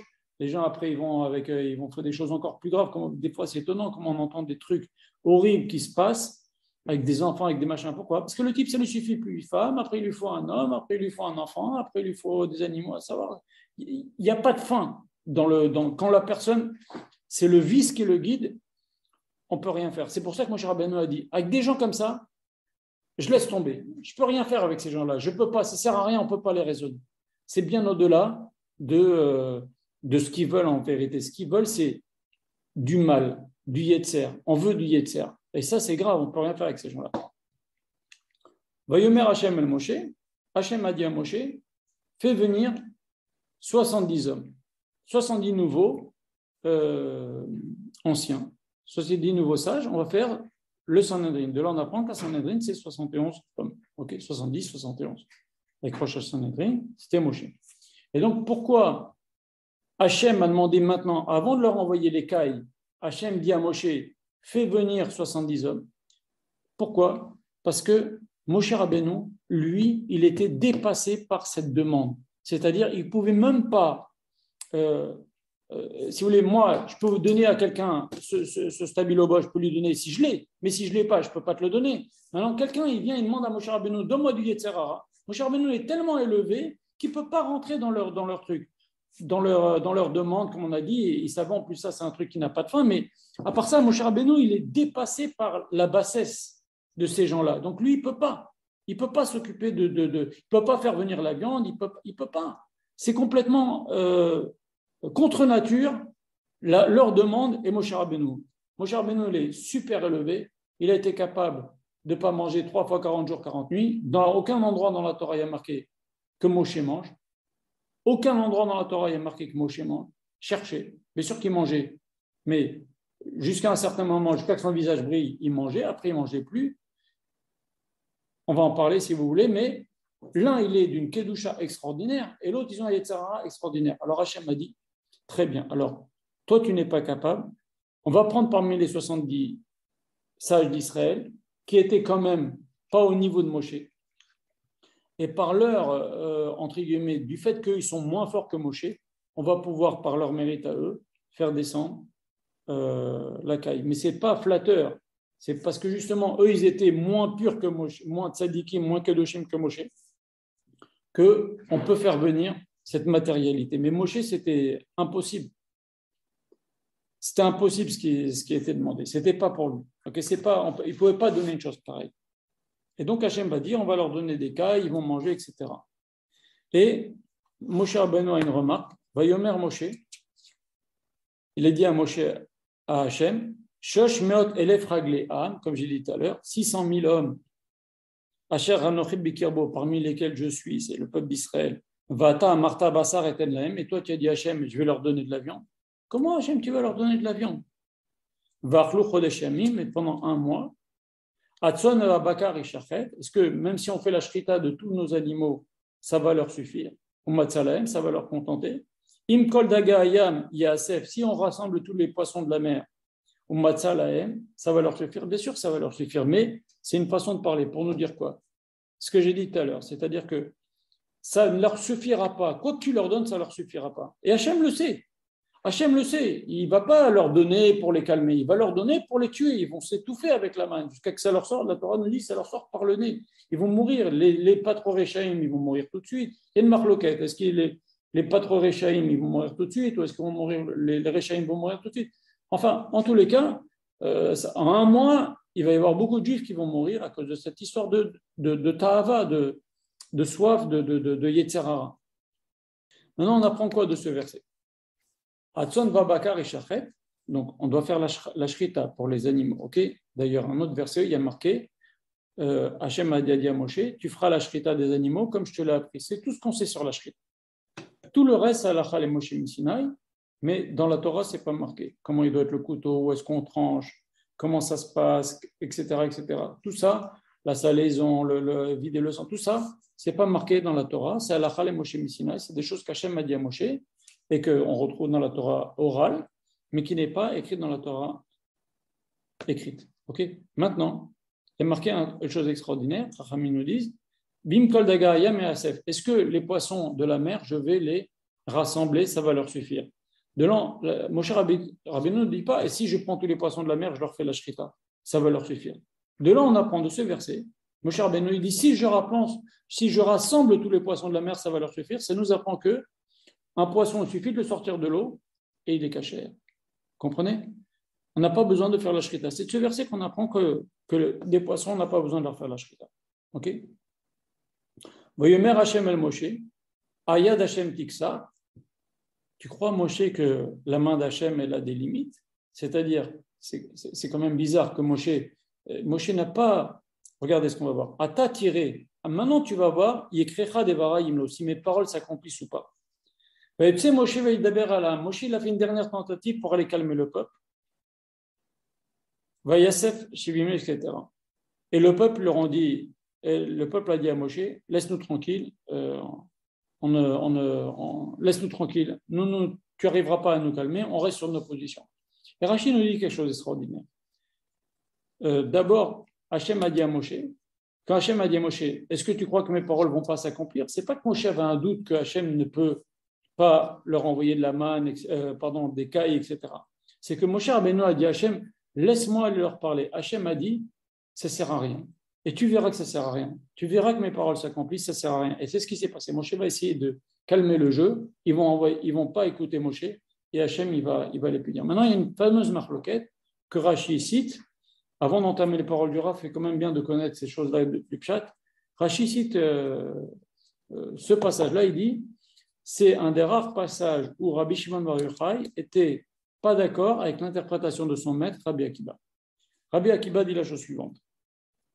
Rabbi Akiba, il dit, est-ce que tu vas pouvoir les nourrir pendant un mois, etc. Rabbi Shimon Bar Yochai, il pose vraiment la question sur le pshat qu'on a dit. Comment Hachem, tu vas nourrir un peuple pendant un mois? Rabbi Shimon Bar Yochai, il dit, mais pas du tout. Il a dit à Rabbi Akiba, pas du tout. Moshe Rabbeinu, on va voir à la fin de la paracha, Kol Betin Emanu, c'est le plus fidèle serviteur d'Hachem. Comment il peut douter, comme toi tu dis à Rabbi Akiba, que Moshe Rabbeinu, il peut douter qu'Hachem est capable de faire ça? Il dit non. Il dit, la remarque de Moshe Rabbeinu, c'est Hachem, comment tu peux faire ça? C'est-à-dire, comment tu peux faire, entre guillemets, un coup pareil? C'est comme quelqu'un, tu vas lui dire, tu sais, vas-y, mange bien parce que ce soir, on va te couper la tête. C'est exactement ça que tu es en train de faire Hachem. C'est ça que Moshe Rabbeinu a dit. Moshe Rabbeinu n'avait pas de doute qu'Hachem est capable de nourrir tous les Bnei Israël avec des cailles.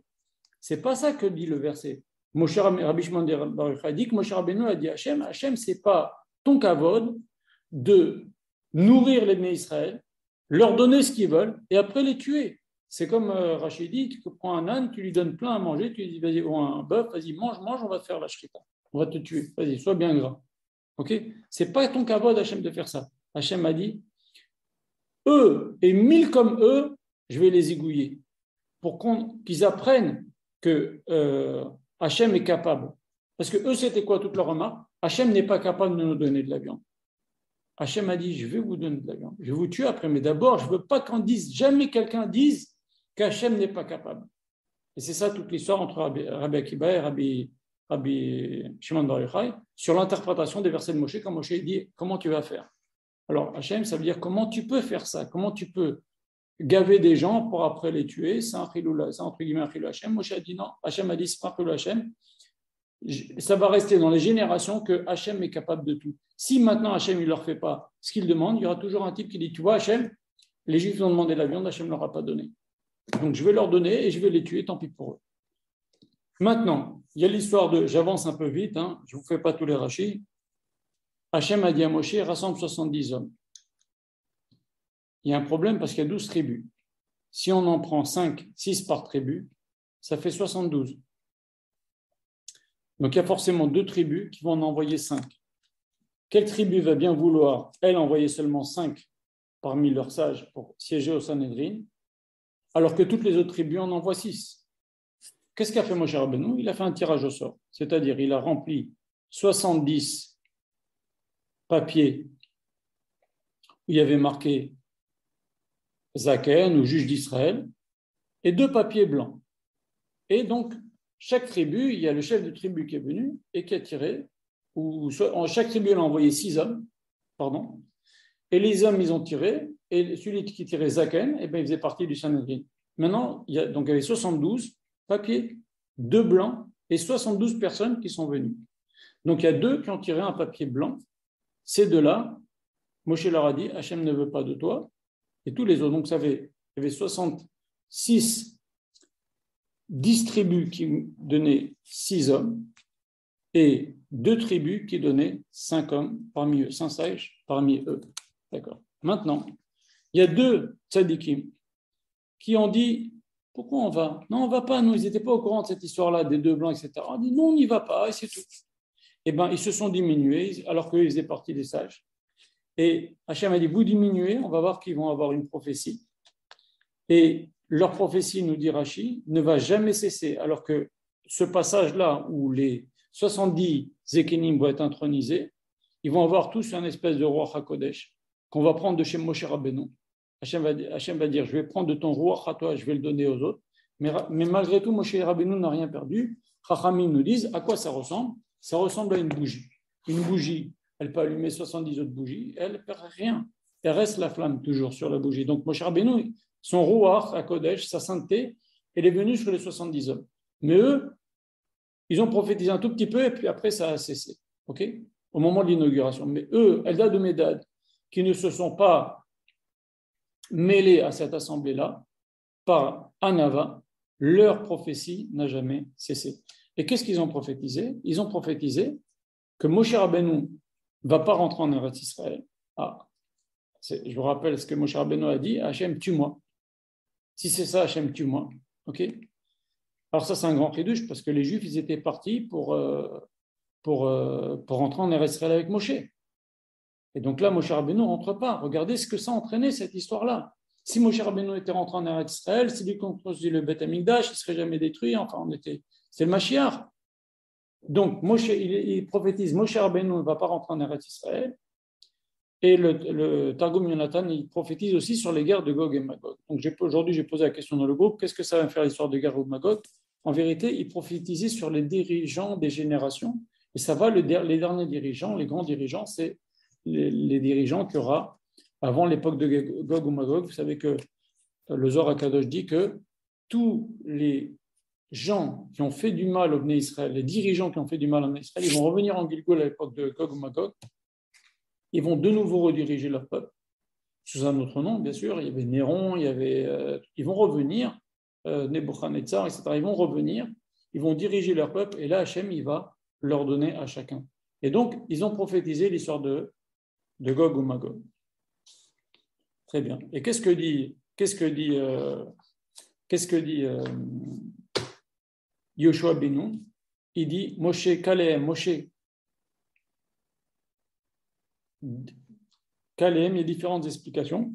Une des explications, c'est Moshe donne-leur une responsabilité communautaire et vont être détruits par eux-mêmes. Vous vous rendez compte ce que dit sur Rashi? Yoshua dit à Moshe, donne à Eldad ou Medad une responsabilité communautaire, comme ça on ne les entend plus, on va être occupés. Ça va être détruit. La responsabilité communautaire, ça fatigue. Regardez Yosef, c'est le plus jeune des Shevatim à part Benyamin. Il était roi, il est mort en premier. C'est le kavod, c'est la responsabilité, ça tue, ça fatigue. Et Moshe Rabbeinu dit à Yoshua, ne sois pas jaloux, tant mieux s'il y a des névis. Okay. Et donc il y a les mannes qui vont venir, il y a la manne qui va venir, et il y a marqué dans un verset, Basar odenu od betchenem. La Basar odenu betchenem, la viande est encore entre leurs dents, que Hachem il est venu, il a commencé à les tuer les uns derrière les autres. Enfin, Hachem, il a envoyé le Malach Mavet, enfin, il les a tués. Qu'est-ce que ça nous apprend, la viande est entre leurs dents? De là, on apprend de ce verset que la viande, on ne peut pas manger du fromage tout de suite derrière. Pourquoi? Parce que la viande, elle reste entre les dents. On apprend de ce verset. Vous savez, on ne peut rien faire de notre tête. Il n'y a pas de logique ou pas logique. Même aller voir un médecin, il faut que la Torah nous dise qu'il va voir un médecin.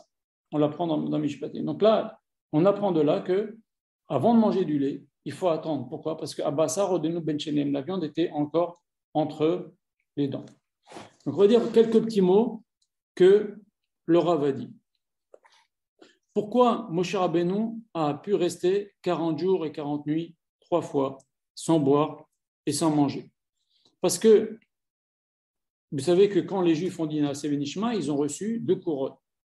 Et quand ils ont fait le Vodor, Hachem a dit à Moshe, dis aux Bnei Israël d'enlever leur couronne. Et il y a marqué dans le Sefer Torah, Venitzelu Bnei Israël était Dian Be'achoreb. Les Bnei Israël, ils ont enlevé leur couronne qu'ils ont reçue au Mont Sinaï. Alors, ce n'est pas des couronnes en or, c'est quelque chose de spirituel. Okay? Et où elles sont passées ces couronnes? Elles sont passées chez Moshe Rabbeinu. C'est Moshe Rabbeinu qui a pris toute cette kedusha-là, elle est venue sur son visage. Et à partir du moment où le visage de Moshe Rabbeinu, vous savez qu'il brillait, il avait un voile tout le temps, que lorsqu'il s'adressait au Bnei Israël pour enseigner des lois à Kachem ou qu'il rentrait dans le Mishkan, il l'enlevait. Et donc, Moshe Rabbeinu, il était devenu tellement kadosh avec toutes ces lumières-là des couronnes de Naaseh Benishma que les Israéliens ont perdu suite au Vodor, que lui, il n'avait plus besoin de manger. Voilà l'explication, et je crois que c'est le Ramban qui dit ça. Et donc, c'est ce qu'on dit aussi dans la Amida de Shabbat matin. Qu'est-ce qu'on dit? On dit Smach Moshe, Bematnat Chelko. Moshe, réjouis-toi de ta part. C'est quoi ta part? Une des explications, c'est ça. C'est qu'il a reçu une tellement grande kedusha qu'on voyait sur son visage. Il y a d'autres explications pourquoi il y avait de la lumière sur son visage, mais ça, c'est une des explications. Voilà. Alors, ça veut dire quoi? Keven Neman Karatelo. On va voir Moshe Rabbeinu. On va dire dans le paracha, Anav Mikol Adam Shalpena Aretz. C'était l'homme le plus humble de toute la terre. Et donc, ça veut dire quoi? Keven, réjouis-toi Moshe de ta part, car tu es un Even Neman, un serviteur fidèle. Alors, le Rav raconte souvent cette histoire. Il y avait un jour Rabbi Yochanan ben Zakkai, qui était très grand maître d'Israël. Son fils est malade, était Nassi d'Israël, et son fils était très très très malade, et il prie, et le gosse ne guérit pas. Et il demande à un de ses élèves, Rabbi Hanina ben Dossa, viens prier. Rabbi Hanina ben Dossa, il vient dans la maison de Rabbi Hanan ben Zakkai, devant Rabbi Hanan ben Zakkai, devant sa femme, il prie, et tac, le gosse, il guérit, tout de suite. Alors la femme de Rabbi Hanan ben Zakkai, il dit, mais alors il est plus grand que toi, ton élève? Rabbi Hanan ben Zakkai, il dit, non, moi je suis comme un sar, et lui c'est comme un évêque. Moi je suis comme un ministre, et lui c'est comme le serviteur du roi. C'est-à-dire, vous savez qu'un ministre, un premier ministre, il ne peut pas voir le président de la République ou le roi quand il veut. Il y a des heures de rendez-vous, il y a des heures de réunion. Tandis que la personne qui, entre guillemets, fait la chambre du roi, qui apporte un verre d'eau au roi au milieu de la nuit, qui prépare le lit du roi, okay, il rentre quand il veut dans la chambre du roi ou du président de la République. Et c'est ça, c'est le Eved. Et c'est ça ce que dit la Mida quand on dit Shabbat matin.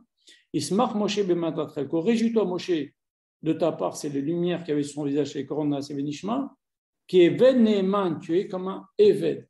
Et un Eved, il rentre toujours, il peut parler toujours avec le roi. Et c'est ce qu'a dit Rabbi Hanan à sa femme. Elle dit, moi je suis un roi, je suis un prince, je suis un ministre. Hachem, c'est quand il veut bien, eh ben, il me donne un rendez-vous, il veut bien m'écouter, etc. Mais lui, il rentre quand il veut, il va, il vient, il peut s'adresser à Kadosh Baruch Hu. Kadosh Baruch Hu l'écoute tout de suite, parce que c'est comme un Eved. Et le Eved, c'est la plus grande qualité. On va voir quand Myriam, maintenant, va parler sur Moshe Rabbeinu, Eldad et Medad vont prophétiser. Myriam se trouve à côté de la femme de Moshe. La femme de Moshe a dit, oh, les pauvres, les femmes d'Eldad et Medad, leur mari va se séparer d'elle. Alors Myriam dit, qu'est-ce que tu racontes? Elle dit, oui, mon mari à moi, Moshe Rabbeinu, depuis qu'il est devenu prophète, il s'est séparé de moi. Alors Myriam va dire à Aaron, qu'est-ce que c'est que cette histoire? Que Moshe Rabbeinu se sépare de sa femme. Voilà, moi aussi je suis prophète, Myriam et Nevia. Aaron aussi, il est prophète. Ils étaient prophètes, même Myriam, elle était prophétesse avant même la naissance de Moshe. Elle est marqué, après Azazir Moshe, elle est marqué, elle a chanté Myriam, la sœur d'Aaron. Pourquoi la sœur d'Aaron n'était pas la sœur de Moshe? C'est qu'elle était déjà prophétesse avant même alors qu'elle était seulement la sœur d'Aaron. Moshe n'était pas encore né, c'est elle qui a prophétisé à son père, voilà, tu vas avoir un enfant qui va libérer ça, etc. Donc elle dit à Aaron, pourquoi il s'est séparé Moshe de sa femme? Voilà, moi je suis prophétesse, toi tu es prophète, on ne s'est pas séparé de notre conjoint. Et donc Hachem les convoque, les trois. Après Hachem, pour pas dire à Moshe, sors, il dit à Aaron et Myriam, rentrez un peu plus à l'intérieur du Mishkan, et il leur parle, et il leur dit, vous savez Moshe, comment vous n'avez pas craint de parler de Moshe, de mon serviteur de Moshe? Il n'y a pas marqué de Moshe mon serviteur, il y a marqué, pourquoi vous n'avez pas craint de parler de mon serviteur de Moshe? Rachid nous dit, de mon serviteur, même si ce n'est pas Moshe, ce qu'on a dit, Ismar Moshe Bematnat Chelko, qui est Veneman Naratalo, c'est un niveau de serviteur. C'est-à-dire, Moshe Rabbeinu, il faut savoir, il était roi d'Israël. Il était plus que le Kohen Gadol, puisque le Kohen Gadol, normal, il peut rentrer dans le Kodesh HaKodashim seulement le jour de Kippour, après je sais combien de Dvilot, après combien de Korbanot. Aaron, il pouvait rentrer au Kodesh HaKodashim quand il voulait, pas seulement à Kippour, il pouvait rentrer dans le Kodesh HaKodashim quand il voulait, mais après pas mal de Korbanot, les Korbanot qu'on fait à Kippour. Moshe Rabbeinu, et avec des habits spéciaux, hein, le Kohen Gadol qui rentrait une fois par an à Kippour, ou Aaron qui rentrait quand il veut au Kodesh HaKodashim, après plein de Korbanot, avec des habits spéciaux, etc. Moshe Rabbeinu est rentré quand il voulait, comme il voulait, au Kodesh HaKodashim, ni Korban, ni jour spécial, ni rien, il rentrait comme il voulait. En plus, ça, il était roi. Veille Béchorum Meler. C'est un des versets qu'on dit dans Asino, il me semble. Donc, il était roi, il était Eved Neeman, c'est-à-dire il rentrait quand il voulait. Donc, il leur dit, comment vous n'avez pas craint de parler de mon serviteur, de Moshe? Et Rachid nous dit, vous n'auriez pas dû parler comme ça, parce que c'est mon serviteur. Donc, moi, je suis le roi, je ne l'aime pas pour rien. Si Moshe, il est tellement aimé et que je l'appelle mon serviteur, c'est pas pour rien. Donc, vous ne pouvez pas parler comme ça d'un homme que moi, Akash Baruch Hu, aime. Et après, de Moshe. Moshe, vous avez vu comment la relation que nous avons avec Moshe, etc. Donc, il est et Moshe et Eved. Et en vérité, Hachem va dire à Moshe, Bekol Beti Neeman, de toute ma maisonnée, c'est-à-dire la Gemara dit, les anges inclus, le plus Neeman, la personne à Akash Baruch Hu estime le plus et a le plus confiance. C'est Moshe. Moshe Rabbeinu. Comment vous n'avez pas eu peur de parler de Moshe Rabbeinu? Donc, la plus grande médaille, c'est quoi pour un juif? Et ça, Rav Israël le répétait tout le temps. Il disait la plus grande médaille pour un juif, c'est être Eved Hashem. Eved Hashem, serviteur d'Hashem. Et je vous fais un très grand résumé. Hein. Et qu'est-ce que nous dit la Torah? Il nous dit Moshe Rabbeinu, il était l'homme le plus humble de toute la terre. Et ça rejoint ce qu'on a dit tout à l'heure, avec Habakkuk, qui est monté dans le ciel et après il priait pour les Shigionotes. Moshe Rabbeinu aussi, il est monté dans le ciel 3 fois 40 jours.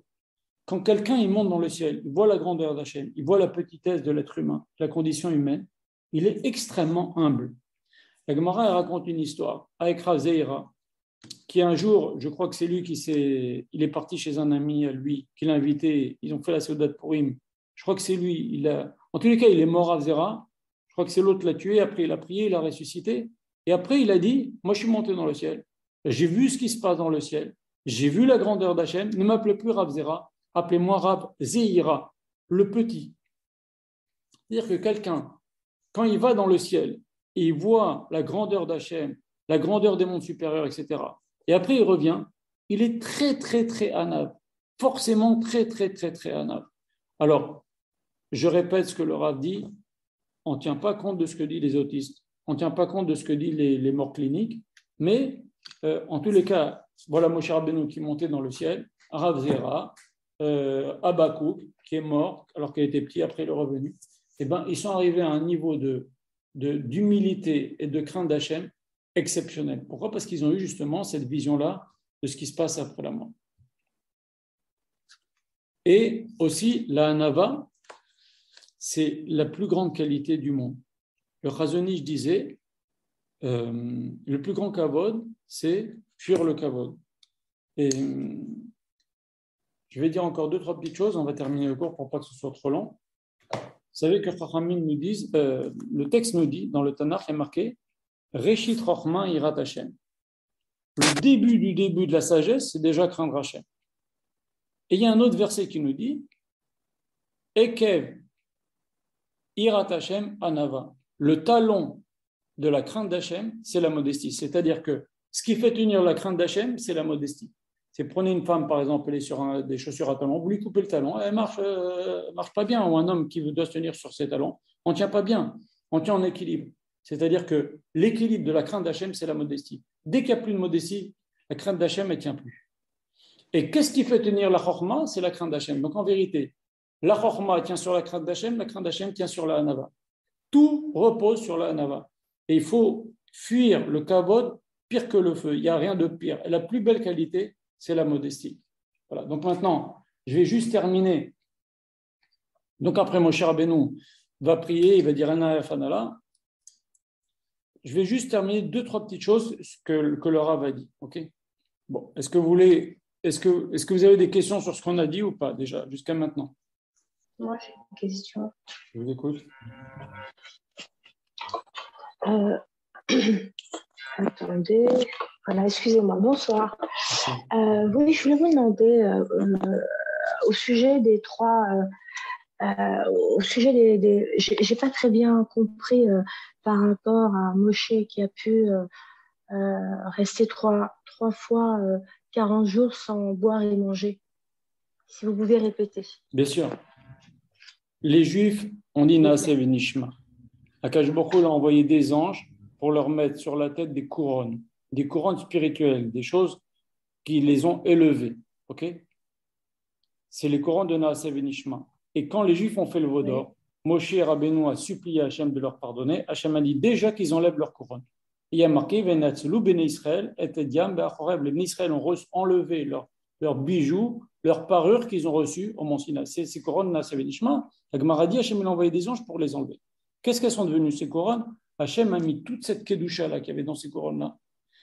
C'est une expression, une couronne. Ce n'était pas une couronne. Vous voyez, c'est une expression, c'est quelque chose, on était arrivé à un niveau d'Adam Arishon avant la faute. Donc, on était venus comme des gens saints. Vous voyez, comment on présente les goïms présentent un saint avec un truc, un rond comme ça, brillant au-dessus de la tête. Voilà. C'est quelque chose qui devait ressembler certainement à ça. C'est-à-dire, c'était quelque chose de pas spirituel, mais qui montrait la sainteté de la personne. Maintenant, où elles sont passées ces couronnes-là? Hachem les a pris, les a mis sur Moshe Rabbeinu. Et Moshe Rabbeinu est devenu encore plus kadosh. C'est ce qu'on dit, il se marque Moshe Beman Matrelko, Moshe Rabbeinu, réjouis-toi de ta part. Tu as reçu ces couronnes-là. Très bien. Maintenant, ces couronnes-là ont été tellement kedoshot. Moshe Rabbeinu, imaginez, il prend les couronnes de 600 000 juifs, comme ça, à lui tout seul. Eh bien, son corps, dit le Ramban, son corps n'avait plus besoin de manger. Il était devenu, entre guillemets, d'ailleurs la Torah l'appelle Ish Elohim, un homme, entre guillemets, presque ange, vous comprenez? C'est-à-dire, même Hachem, il parlait par sa gorge, etc. Donc, c'était presque un ange, vous comprenez? Et d'où il a eu justement cette capacité de ne pas manger, de ne pas boire pendant autant de fois et aussi longtemps. Et la Torah ne nous parle jamais qu'il mange, etc. Parce que c'est pas... Même avant même cette histoire de Naaseh Vinishma et des couronnes, mais déjà, c'était déjà un homme très saint. La Torah, même avant cet épisode-là, la Torah ne parle pas qu'il mange. Mais après même cet épisode-là où il a pris ces couronnes-là, il arrivait à un niveau où il n'avait plus besoin de manger. Il était devenu un ange, comme un ange. Vous comprenez? J'ai répondu, vous comprenez maintenant? Oui, oui, c'est très bien. En fait, il a récupéré toutes les étincelles qui est au-dessus de la tête des 600 000, oui, du ils ont nombre eu au de moment où ils ont dit Israël. Naaseh Benishma. Ouais. Oui, c'est ça. Et en fait, C'est pour allé ça que sur ton le visage visage brillait. D'accord. D'autres questions? Très bien. Merci. Il y a d'autres questions? Bon, le cours a été un peu long. Si vous voulez, on peut Oui, expliquer. oui. Il y a une autre question, Je vous s'il vous écoute. plaît. Voilà, j'ai pas été peut-être assez attentive, donc c'est pour ça que je vous fais répéter. Par rapport à Moshe Rabbeinu, pourquoi on lui a reproché par rapport à sa femme qui était une couchée? Voilà. Alors, c'est ça que je voulais vous proposer. Est-ce que vous voulez rester encore un peu et en 5 minutes, je vous explique. Oui, je veux bien 5 minutes, oui. Voilà. C'est bizarre ce qui se passe dans la Torah. Donc, Myriam, elle entend donc la femme de Moshe. Et le verset dit quelque chose de bizarre. Il dit des choses comme ça. Myriam Aaron Moshe alodot isha akushit. Myriam a parlé à Aaron. Donc c'est Myriam qui a fait l'action, Aaron n'a fait que écouter. C'est pour ça qu'elle a été punie plus qu'Aaron. Aaron, il a pris la lèpre et c'est parti tout de suite. Myriam, elle a resté pendant 7 jours hors du camp. Les Juifs l'ont attendu parce qu'elle a attendu Moshe, etc. Moshe a prié, elle n'a rien fait, etc. Maintenant, Myriam Aaron Moshe. Myriam a parlé à Aaron sur Moshe. Alodot isha akushit, au sujet de la femme couchite. Asher Lakar, qui l'a prise. Qui isha couchite Lakar, car il a pris une femme couchite. C'est quand même étrange cette façon de parler. Elle a parlé au sujet de la femme couchite, car il a pris une femme couchite. Qu'est-ce que ça veut dire ce verset-là? C'est quand même bizarre. On n'avait pas besoin du dernier passage qui nous dit car il a pris une femme couchite. Elle a parlé Myriam à Aaron au sujet de Moshe, car il a pris une femme couchite, au sujet de la femme couchite, mais pas les deux. Là, on nous dit les deux. Elle a parlé au sujet de la femme couchite qu'il a prise, car il a pris une femme couchite. C'est quoi ce ribouille là, cette répétition? Ouais. Alors, Rashi nous dit la chose suivante. Le sens simple, c'est couchi, ça veut dire, c'est une façon de dire à quelqu'un, elle est très belle. Ok? Et donc, il dit, cite un exemple, il dit, couchi, ça veut dire noir, quelqu'un de couleur. Oui. Et quand on a un enfant qui est très beau, on dit c'est un petit noir. Pour pas qu'on lui mette la inara, on dit c'est un petit noir. Voilà, c'est ce que dit Rashi. Okay, donc, comme elle était très belle, pourquoi il s'est séparé de sa femme, etc. Mais ça, c'est vrai, c'est ce que dit Rashi, ça peut coller, mais ça ne colle pas complètement avec le verset. Pourquoi? Parce que ce ribouille là qui nous dit car il a pris une femme couchite, elle a parlé au sujet de la femme couchite, car il a pris une femme couchite, cette explication-là, elle ne répond pas complètement à ça. C'est quand même bizarre. En fait, il a parlé, ça voudrait dire elle a parlé de sa femme parce que c'est une couchée, car c'est une couchée. Voilà. Ça voudrait dire ça. Cette explication-là, parce qu'elle est jolie, alors il s'est séparé. Bon, ok, d'accord, mais il y a une répétition qui est en trop. Vous comprenez? Alors écoutez ce que dit le Harizal, mais il faut attacher sa ceinture. Moshe Rabbeinu, c'est le Gilgul de Abel. Et vous savez que la dispute entre Abel et Caïn, c'est que Caïn a eu une sœur, et il s'est marié avec cette sœur-là, et Abel a eu deux sœurs. Et toute la jalousie de Caïn, c'est qu'Abel avait deux jumelles, et il avait ces deux femmes-là, et Caïn avait une seule. Et toute l'histoire qu'il a tué, c'est la Torah nous raconte pour la terre, le bétail, etc. Bon, pour la construction du Beth Amikdash, ils sont disputés dans quel territoire. Mais malgré cela, le fond du fond du fond de la colère de Caïn, c'est que pourquoi tu as deux femmes et moi j'en ai qu'une. C'était ça l'histoire. Maintenant, Moshe Rabbeinu, il revient en Gilgul à Abel. C'était pas au sujet, excusez-moi, c'était pas au sujet de l'offrande. Oui, c'est ce que dit le texte, mais avant déjà, il y a eu cette concurrence, déjà, elle était déjà, parce que Caïn n'a pas supporté que lui ait une femme et l'autre en ait deux. Et donc maintenant, il a fallu arranger cette chose-là. Et comment elle a été arrangée? Moshe Rabbeinu, il revient en Gilgul, Abel, il revient en Gilgul, il est revenu en Gilgul en plusieurs reprises, mais pour faire arranger sa neshama, il est revenu en Moshe. Et Caïn est revenu en l'Égyptien, que Moshe Rabbeinu a tué. D'accord? Il a tué avec le Shem HaMeforash. Et donc, en faisant le Shem HaMeforash, il a arrangé l'âme de Caïn. Et donc, le mauvais de l'âme de Caïn, il est parti dans cet Égyptien-là. Et le bon qu'il y avait dans l'âme de Caïn, parce que je vous rappelle que Caïn parlait avec Hachem, c'est un avis quand même, hein? C'est pas il parlait avec Hachem, on le voit plein de fois dans la Torah parler avec Hachem. Le bon de l'âme de Caïn est parti chez Yitro. Et donc, Yitro, c'était donc normal qu'il répare en donnant sa propre fille. Donc maintenant, ces deux jumelles-là, il y en a une qui est venue dans la fille de Yitro. Caïn répare toute la jalousie à la sorte d'une fille, etc., d'une fille en plus. Je te donne ma fille, comme ça on calme le jeu. J'accepte que tu aies une de plus. Je te donne ma fille. Et donc, une des deux jumelles, c'était Tzipora, la fille de Moshe. Ishat Kushit. Ça, c'est une chose. Mais maintenant, la deuxième, c'est qui? Moshe Rabbeinu, il y a un verset dans la Torah qui fait passer, en un verset, on passe 60 années de la vie de Moshe Rabbeinu. C'est quand même étrange. Il y a marqué dans la Torah, Moshe Rabbeinu est parti, il a tué l'Égyptien, il s'est sauvé, il est arrivé à Midian. Seulement, le problème, c'est que quand il a tué l'Égyptien, il s'est sauvé, il a 18 ans, et quand il arrive à Midian, dans le même verset, il a 80 ans. Qu'est-ce qu'il a fait au milieu? C'est passé 62 ans de la vie de Moshe. Qu'est-ce qui s'est passé? Et donc, on est obligé de voir ce que dit le Midrash. Et le Sefer HaYashar, c'est un Midrash. Il dit la chose suivante, mais c'est connu, c'est un Midrash connu, que Moshe Rabbeinu, il s'est sauvé, il a été d'abord en Éthiopie. Éthiopie, justement, c'est Kushi. Les Kushim, c'est les Éthiopiens. Et donc, Moshe Rabbeinu, il arrive à Kush, et il y a un roi qui était parti faire une guerre, il revient, pendant qu'il s'est absenté, il y a Bilam et ses enfants qui se sont installés dans cette ville-là, qu'il a quitté, lui, il est parti, ce roi-là, pour faire la guerre. Bilam, il est venu pendant son absence, pendant l'absence de lui et de son armée, il avait laissé très peu d'hommes. Il a conquis cette ville, il s'est installé, il a mis des murailles, il a mis des serpents tout autour. Et ce roi, il revient victorieux de la guerre, mais il ne peut pas rentrer chez lui. Et tous ses soldats ne peuvent pas rentrer chez lui. Il y a des murailles comme ça, il y a des serpents autour, on ne peut rien faire. Il se fatigue pendant 9 ans pour faire la guerre. À la fin, il n'arrive pas, il en meurt. Et tous les soldats, ils se disent, bon, il faut bien un nouveau roi. Et Moshe Rabbeinu était là. Moshe Rabbeinu a dit, vous voulez comme roi? Très bien, mais vous allez m'écouter. Vous m'écoutez à 100%. Il dit, d'accord. Ils ont vu que c'était un homme chacham, etc. Moshe Rabbeinu, il a dit, regardez ce que je vais faire. Chaque homme parmi d'entre vous est obligé d'aller se trouver un bébé cigogne. Débrouillez-vous.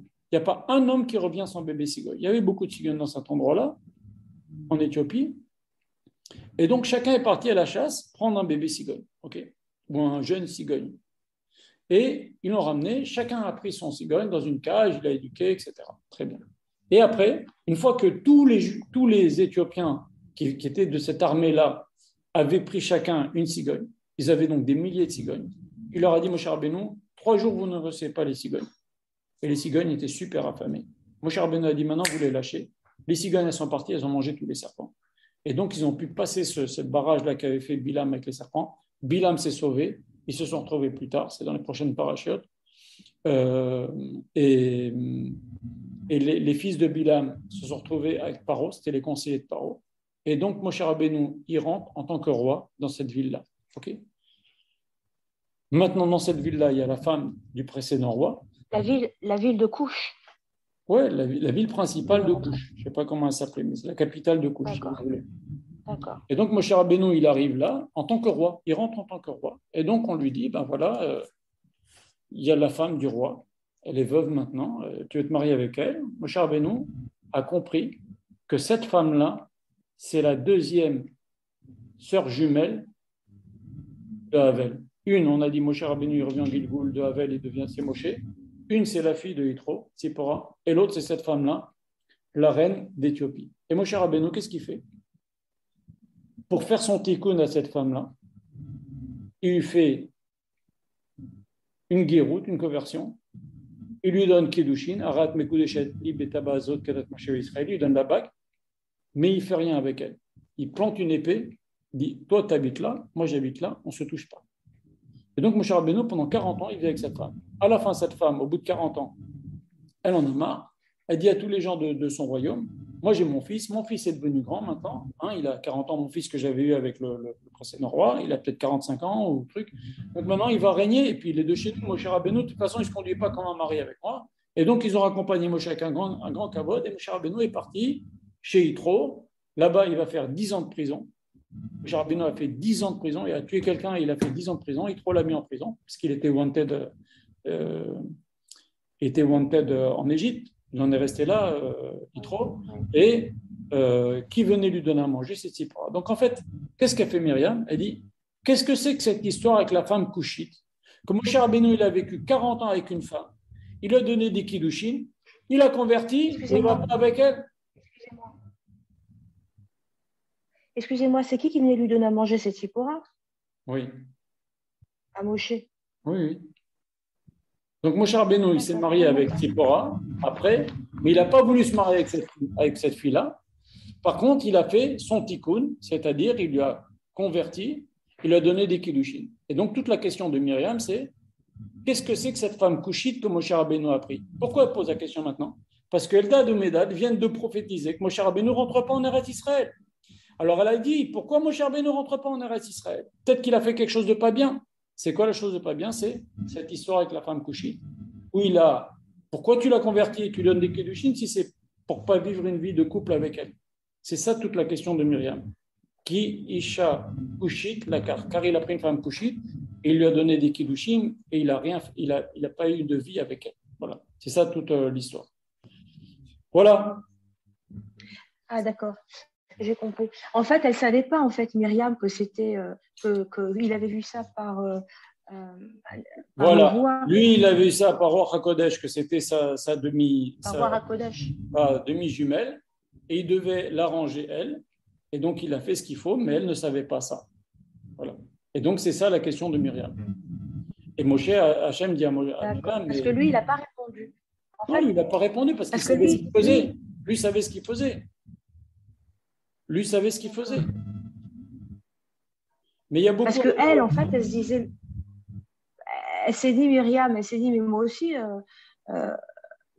je roi Hakodesh, et pourquoi pas moi alors? Ça veut dire qu'on est tous au même niveau. Elle ne savait pas, en fait. D'accord. Ouais. Très bien, j'ai compris. Allez. Merci beaucoup. Shavuot Tov. N'hésitez pas à faire circuler le cours.